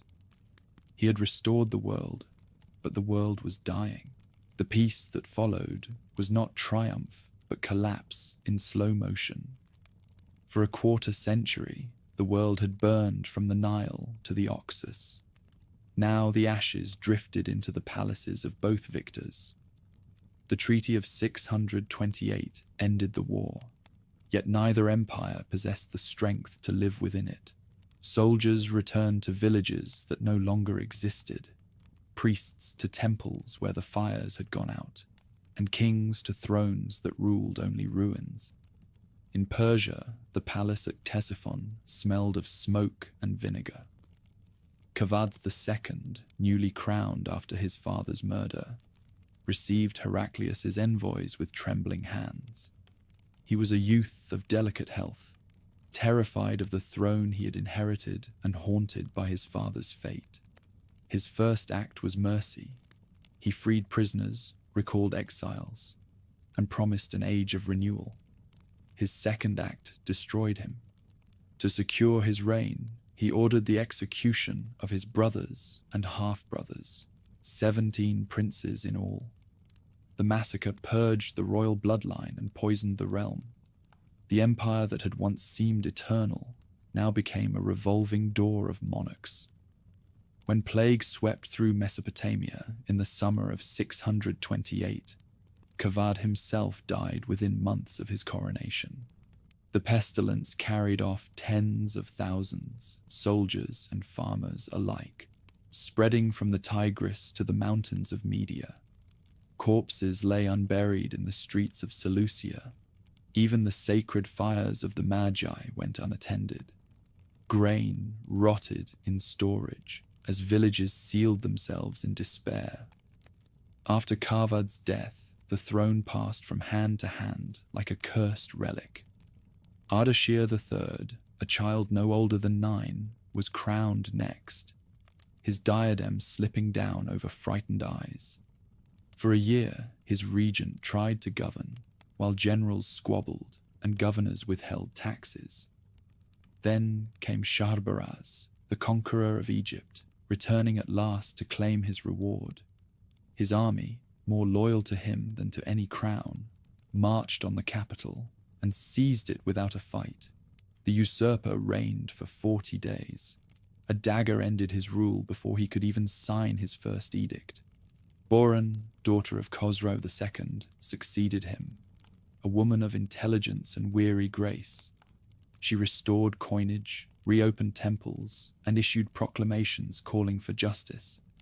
For a moment, it seemed the empire might breathe again, but the wound ran too deep. Court factions divided around her. One month's allies became the next month's executioners. Boran was strangled in her sleep. Her sister Azarmigdux followed, ruling briefly before she too fell to intrigue and steel. By 632, the house of Sasan had consumed itself. The last heir, Yazdegerd III, barely 16, was crowned in a city echoing with ghosts. The nobles kissed his hand and whispered that the gods had preserved the dynasty. They knew better. Their oaths were habit, not faith. Each province now governed as it pleased, collecting taxes it no longer sent, raising militias that owed loyalty to coin rather than crown. In Byzantium, the emperor who had outlasted Khosrow faced his own hollow victory. Heraclius returned to Constantinople, bearing the relic of the true cross, its restoration celebrated as proof that divine order had returned. The people lined the streets, weeping as he carried it through the gates barefoot. Bells rang, hymns poured from every church. For a brief hour, the empire remembered itself, but beneath the incense drifted the same fatigue that poisoned Persia. The population had been gutted by famine and conscription, the treasury drained to nothing, paid soldiers with promises. In the provinces, fields lay fallow, aqueducts collapsed, and plague followed the same road it had taken eastward. Heraclius, once the firebrand of faith, began to fade. Gout crippled him. Whispers of divine disfavor returned. The church, triumphant in ceremony, argued over doctrine while the army muttered about arrears. Both empires had won nothing they could keep. The peace of 628 had restored the borders, but broken the men who guarded them. The armies that had once hurled spears across continents now clutched their pay ledgers instead of weapons. Generals turned farmers. Farmers turned beggars. Along the Euphrates, forts that had seen centuries of war stood silent. A traveler could cross from one frontier to another without meeting a single patrol. Even the coin told the story. In Persia, drachms bore the image of monarchs who had reigned for mere weeks. In Byzantium, Heraclius's face appeared gaunt, almost skeletal, surrounded by inscriptions of victory that mock their owner. Merchants accepted both currencies with reluctance, weighing them for silver that was no longer there. Religious fervor, once the lifeblood of war, curdled into superstition. The Zoroastrian priests quarreled over ritual purity. The Christian bishops argued over Christ's nature. Each side proclaimed that its suffering was divine punishment for the other's arrogance. The faithful burned incense for peace and ended their prayers by cursing their neighbors. In the autumn of 630, Heraclius stood again in Jerusalem to return the true cross to the Holy Sepulchre. The ceremony was magnificent, yet the emperor's eyes were distant.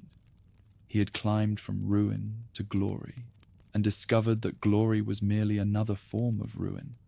"I have carried the world," he murmured to a monk who accompanied him, "and it was made of smoke." That same year, caravans from Arabia reached both courts, carrying rumors of a new faith spreading from the desert. Few paid attention. Persia's nobles were too busy choosing sides in their latest coup. Byzantium's officials dismissed the tales as nomad gossip. No one imagined that the next wind rising from those sands would reshape the world more swiftly than all the wars before it. The years between 628 and 632 passed like the slow collapse of a great monument. Each stone fell quietly. Each crack widened without sound. The earth itself seemed exhausted by empire. Farmers planted, knowing they would not harvest. Soldiers drilled, knowing they would not fight. Across the ancient frontier, the ruins of fortresses faced one another over empty fields, their towers leaning like old men sharing secrets. In the spring of 632, when Yazdegerd ascended the Persian throne and Heraclius lay ill in his palace, the two ancient empires stood again in fragile symmetry, neither victorious, neither whole. Between them stretched a wasteland of burned cities, nameless graves, and forgotten oaths. Out of that stillness, something unseen began to move. The chroniclers of both realms would later agree on one truth. The Great War had ended, but history had not. The silence that followed was not peace. It was the pause before another voice began to speak, a voice born not in palace or temple, but in the desert beyond their maps. From the south came a wind, unburdened by banners, trailing only dust and rumor. In the year 632 AD, when Yazdegerd III was crowned in Ctesiphon and Heraclius still ailed in his palace by the Bosporus, few in either court noticed the murmur from the desert. A new creed was taking shape among the tribes of Arabia, uniting them under one God and one command: to spread the faith beyond the sands that had confined them. The empires that once divided the world were too weary to listen. At Medina, a city born of trade and revelation, the first caliph, Abu Bakr, gathered the clans who had followed the Prophet Muhammad. Their unity was recent, fragile, and fiery. For the first time in memory, Bedouin horsemen who had raided each other for water and camels now rode under a single cause. What they lacked in armor, they replaced with discipline and belief. They carried little baggage, trusted the desert as their ally, and fought with the clarity of those who had nothing to lose. To the north, Persia lay unguarded. The long war had devoured its army, its officers, and its will. Garrisons that once stood watch over the frontier now farmed or extorted the villages around them. Silver coins had turned pale. Soldiers accepted payment in grain. Provincial governors, ruling as petty kings, cared more for their own estates than for the crown. Yazdegerd, barely 16, inherited the echo of a throne. His courtiers bowed deeply, but their loyalty was measured in days. The first raids came like whispers. In 633, small bands of Arab cavalry crossed the Euphrates and struck at the outposts of Hera, seizing livestock and returning to the desert before any pursuit could form. When Yazdegerd's generals finally reacted, they found not armies to fight, but trails that vanished in the sand. To them, these attacks were an irritation, not a warning. They rebuilt burned villages and wrote reports assuring the court that all was under control. Then came Khalid ibn al-Walid, called the Sword of God. His arrival turned a border skirmish into a conquest. Leading barely 10,000 men, he moved through the desert as if guided by the wind itself. His cavalry struck in silence, each charge timed to the pulse of the enemy's fear. Persian levies, untrained and half-fed, broke before the first collision. Within months, the great fortress city of Hira had surrendered. The fall of Hira shocked the Sasanian nobles, but the paralysis of empire had become habit. Yazdegerd ordered new levies from Media and Khorasan, yet few answered. Those who did were ill-equipped, their armor scavenged from forgotten arsenals. The royal treasury, once a mountain of silver, had shrunk to coins melted and restruck from temple ornaments. Still the king tried to appear unshaken. He ordered prayers to Ahura Mazda and promised divine vengeance. None came. By 634, the Arab armies had secured Mesopotamia's western plains. Their camps spread along the Euphrates, tents pitched where Persian banners had once stood. The caliph's generals organized their forces with astonishing simplicity, each tribe under its own leader, each leader bound by faith and personal oath. There were no supply trains. The desert fed them. To Yazdegerd's satraps, the new enemy seemed to multiply from the sand itself. The Byzantines, watching from Syria, understood the threat only after it was too late. Heraclius, still weakened by illness, sent envoys urging the Persians to join in defense of civilization. The messages arrived in Ctesiphon unread. Old hatred weighed more than reason. Two empires that had destroyed each other could not now learn alliance. In the spring of 635, the Arabs crossed the Tigris in force. Persian armies, scattered across the provinces, struggled to assemble. At the Battle of the River, near modern-day Baghdad, the two sides met. The Persians numbered perhaps 30,000, conscripts, farmers, remnants of the old Savaran cavalry. Their commander, Bahman Jaduya, arrayed them in traditional fashion, armored horsemen forming the core, foot archers on the flanks, elephants in front to terrify the enemy. The Arabs, fewer by half, formed in loose ranks, each warrior guided by voice and sight rather than trumpet. As the elephants advanced, archers aimed for their eyes. Blinded beasts trampled their own lines. When the cavalry charged, the desert riders flowed around them like water around stone, circling and striking from behind. The Persian center collapsed before sunset. Bahman escaped across the river, leaving his standards in the mud. The defeat marked more than a lost battle. It revealed that Persia no longer knew how to win. Heraclius, hearing of the disaster, sighed rather than rejoiced. Byzantium, too, was sick from victory. The emperor could not march, his legs swollen, his empire barely coherent. Yet he sensed the pattern returning. The rhythm of invasion, the rising of a new world from the ruins of the old. The fire that consumed them will find us next, he said, and no one contradicted him. The caliphate pressed on. Town after town surrendered without resistance, preferring the certainty of new rulers to the chaos of the old. Arab governors imposed modest taxes and left the local faiths untouched, an act of pragmatism mistaken for mercy. Persian peasants, long crushed by tribute and conscription, found in the conquerors a strange fairness. In marketplaces, they whispered that perhaps the one god favored the strangers now. Yazdegerd retreated eastward to Media, gathering what remained of his court. Messengers brought him reports of defeats so constant they blurred together.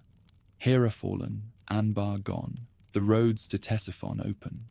In desperation, he sent envoys to Heraclius pleading for aid, promising gold, silk, and peace.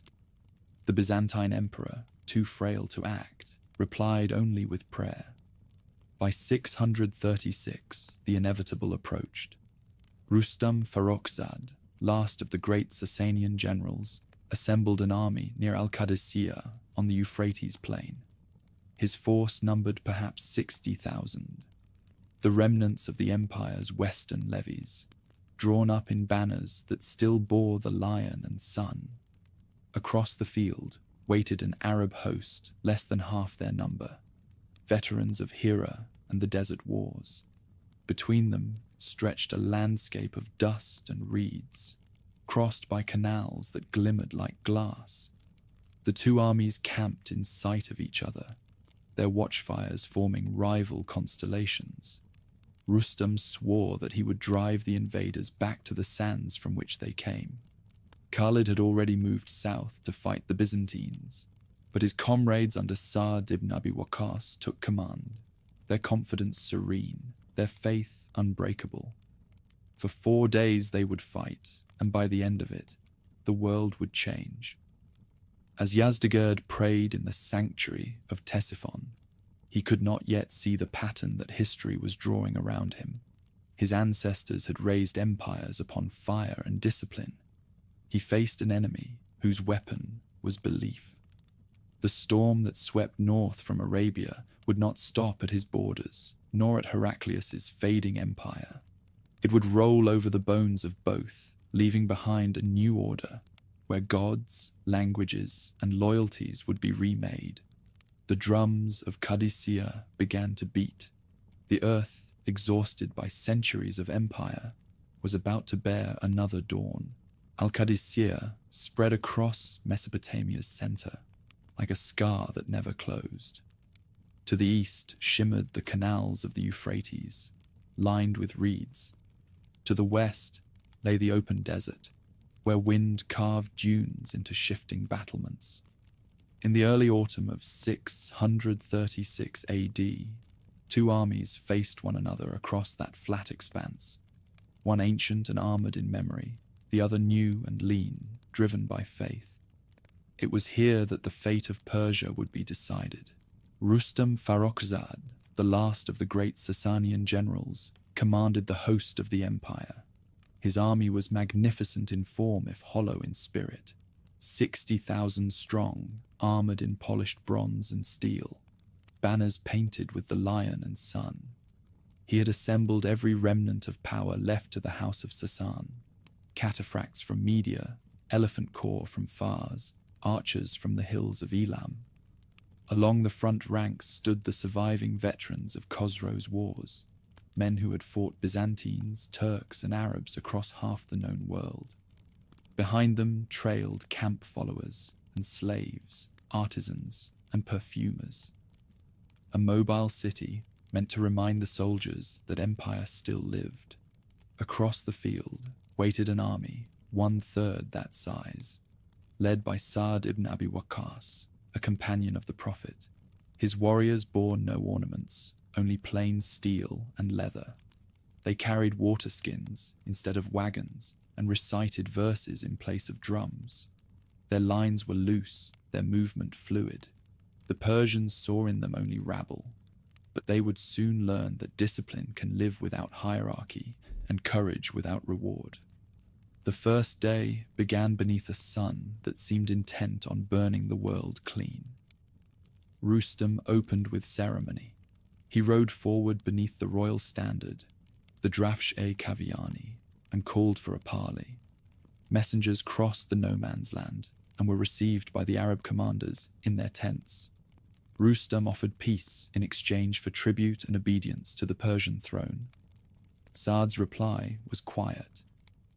"We seek neither gold nor land, but the truth of God. Accept it and live, reject it and fall." When the envoys returned, Rustam's captains laughed, but the general did not. Battle followed with the discipline of ritual. Trumpets blared, drums thundered. The Persian line advanced under a canopy of arrows. Elephants led the charge, their tusks sheathed in iron, scattering the Arab cavalry with each stride.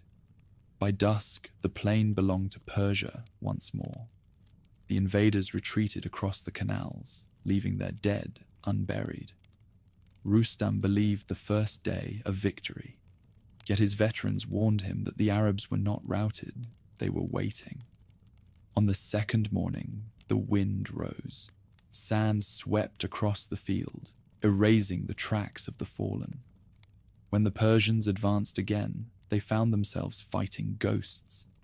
The Arabs appeared and vanished in the dust, striking the flanks and rear before slipping away. Arrows fell in unpredictable rain. The elephants panicked, trampling their own lines. Rustam's commanders rallied the infantry with shouted oaths, but confusion spread faster than courage. The battle dissolved into skirmishes that raged until nightfall. The third day brought the storm. A gale from the desert blew directly into the Persian front, turning the air into a wall of dust. Visibility fell to nothing. Orders were lost in the roar of the wind. The Arabs, fighting with the sun and storm at their backs, moved by sound alone, the call of trumpets, the echo of chants. Allahu Akbar rolled across the plain like thunder. Horses screamed, banners vanished, formations melted. In that chaos, Rustam's army fought itself as much as its enemy. When the storm passed, both sides were spent. The Persians built ramparts of shields and wagons. The Arabs prayed where they stood. Night fell heavy and silent, except for the moans of the dying. Rustam sat beneath his standard, his armor grey with dust, his face carved with disbelief. He had commanded men all his life and understood the rhythm of war, but not this. His army fought bravely, yet something invisible gnawed at their hearts.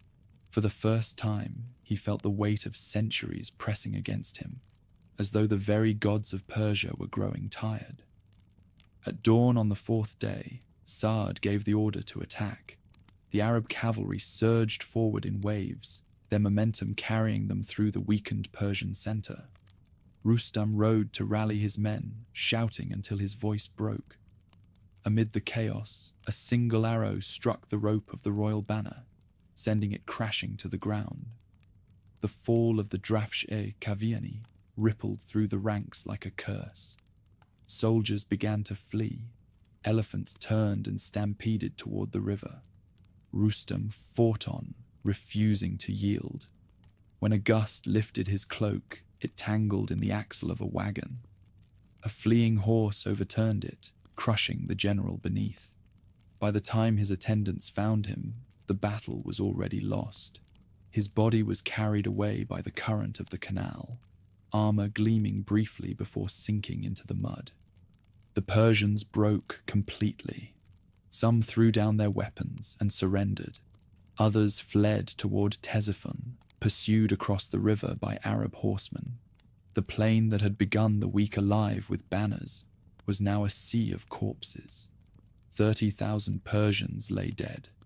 Their camp, rich with silks and gold, fell to the victors. Saad forbade looting until the wounded were buried. He walked among the fallen in silence, reciting verses over enemy and ally alike. When word reached Ctesiphon, Yazdegerd wept not for Rustam, but for himself. The road to the capital was open. He ordered the royal treasury loaded onto barges and fled east toward Media. Behind him, the city emptied. The Arabs entered days later without resistance, finding the palaces abandoned and the river choked with discarded finery. The imperial treasury, the wealth of 4 centuries, became the caliphate's prize. The fall of Ctesiphon marked the death of an age. The Zoroastrian priests extinguished their temple fires before the conquerors could touch them. The artisans and scribes who had once filled the capital with music and law scattered into the provinces. Only silence remained where the drums of empire had once sounded. In Constantinople, Heraclius heard the news with the weariness of a man who had already buried too much. The same year that saw Persia's heart fall also brought his own decline. Gout and age confined him to his chambers. He is said to have murmured, "Another empire goes to its judgment." For the Persians, the judgment was swift. Their armies were gone, their king a fugitive, their gods in retreat. The lion and sun that had once shone from every banner now lay trampled in the mud of Qadisiyah. In its place rose a symbol without lineage, a simple phrase uttered in every tongue that would soon echo across 3 continents. The desert had triumphed over the city, faith over tradition, and movement over empire. From that battlefield's dust, a new world began to breathe. The wind that swept across Mesopotamia after Qadisiyah carried the scent of endings. In its gusts drifted ashes from burned standards and the whisper of languages that would soon fade from memory. The empire of the House of Sasan, which had claimed descent from the kings of old Persia and the favor of the gods themselves, was finished in all but name. The lion and sun no longer ruled the horizon, only the crescent banners of the caliphate moving steadily east. When the news of Rustam's death reached Yazdegerd III, the young king fled again, eastward through the cities that had once shouted his ancestors' names. He rode beneath shuttered windows and streets stripped bare of soldiers. At each stop, the royal court shrank, nobles slipping away under cover of night, servants vanishing with their pay, governors promising reinforcements that never came. The crown jewels and sacred fire altars were loaded onto wagons, guarded more carefully than the king himself. Ctesiphon, the city of 1,000 archers, fell in 637 without a cry. The Arabs entered through gates the citizens themselves had opened. The palaces of Khosrau II were looted in order, each courtyard stripped before the next. The royal throne, a golden seat shaped like an eagle, was carried off piece by piece, its gemstones pried loose for the treasury of Medina. Persian scribes who survived recorded the fall with a stunned precision. The river choked with furniture, the archives scattered, the gardens trampled by camels drinking from marble fountains. Sa'd ibn Abi Waqqas, commander of the caliph's forces, forbade wanton destruction. He ordered the soldiers to extinguish fires in the temples and to spare the poor. Even the surviving nobles found this restraint strange. They had expected barbarism and instead found order. To many, conquest felt less like collapse than substitution. The taxes were lighter, the laws simpler, the promises strangely believable. Yazdegerd fled north to Media, seeking allies among the mountain satraps who still called themselves Persians. Some received him with ceremony, offering bread and oaths. Others sent messengers to the Arabs, declaring submission before he had even left their halls. The king, barely 20, carried the burden of 4 centuries and the futility of 1. His empire had become geography. In 638, the caliph's armies pushed deeper into the Zagros passes. The battle at Jalula ended all pretense of recovery. The Persians fought with desperate valor, driving the enemy back into the ravines 3 times before the final breach. By sunset, 30,000 of Yazdegerd's soldiers lay dead among the reeds. The survivors fled eastward, the young king among them. His court chronicler, writing years later, called it the night the stars of Iran fell into the river. After Jalula came the final stroke. In 642, near the town of Nahavand, the last army of Persia gathered, 50,000 men drawn from the remnants of every province still loyal. Their leaders named the coming battle Victory of Victories. It was to be the moment when history reversed, when empire reclaimed its destiny. But history had already chosen its direction. The Persian host advanced down the valley, confident in numbers and terrain. The Arabs, outnumbered 2 to 1, pretended retreat, abandoning the field as if in panic. Rusty pride followed them. When the Persians pursued into the narrow defile, the desert warriors turned and struck. The ambush was complete. Arrows poured from the slopes. Horses reared in the crush. Dust swallowed commands. What began as battle became slaughter. By nightfall, the mountain gorge ran red. The flower of the old nobility, the Mihrans, the Surans, the sparbeds, lay dead among their retainers. News of Nahavand broke what little remained of resistance. Cities that had once defied Alexander now surrendered without siege. Fire temples dimmed one by one as their priests fled east. In Fars, the birthplace of the dynasty, villagers lowered the banners of the lion and raised the white flags of submission. The caliph's generals moved through the heartland like administrators rather than conquerors, establishing garrisons, recording taxes, offering protection in exchange for peace. The transition from empire to province was less explosion than exhale. Yazdegerd continued his flight, first to Isfahan, then to Rai, then farther still. His court, now reduced to a handful of loyalists, lived from borrowed grain and promises. The treasury wagons were gone, the crown pawned to foreign princes. Even his faith wavered. The sacred fires had gone out in every temple he passed, the priests dispersing to distant mountains. The boy king carried a small brazier in his carriage, lighting it each night himself, whispering prayers to a god who no longer answered. In the west, Heraclius was dying. The emperor who had once mirrored Khosrow's ambition lived long enough to see both empires undone by the same wind. From his sickbed in Constantinople, he heard of Nahavand and understood its meaning, that Rome's last rival was gone, and that his own line stood next before the storm. He muttered, "We fought too long, and for the wrong gods." By 642, The empire of the Sasanians existed only in titles and memory. Persian generals who had once worn gilded armor now served as mercenaries for their conquerors. Zoroastrian nobles converted to save their estates. Others vanished into the mountains of Dalam, swearing oaths to a lost world. The Persians called that year the Dark Sunrise, a dawn that illuminated everything except themselves. The war that had begun as vengeance between two kings had consumed two civilizations.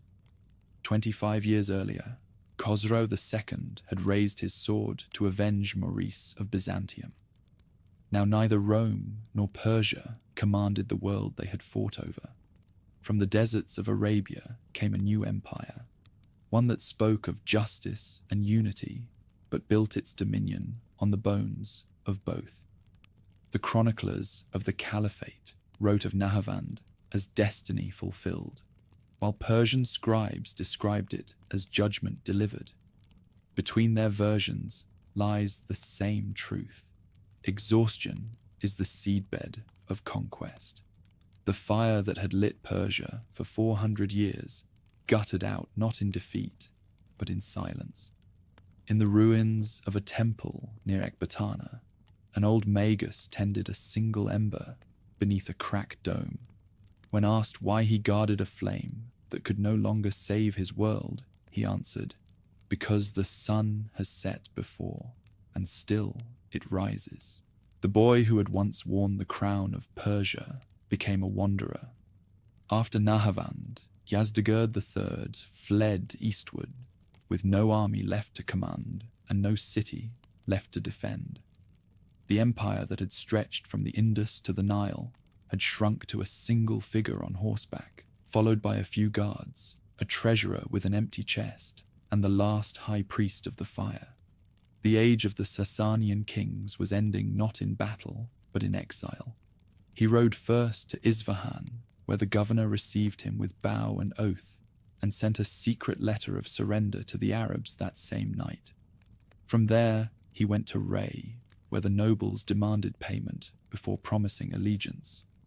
The royal seal, once a mark of divine authority, was now currency for survival. The king paid in promises he could never keep. Each day his caravan grew smaller. Each sunrise began another flight. In the west, the new rulers moved methodically.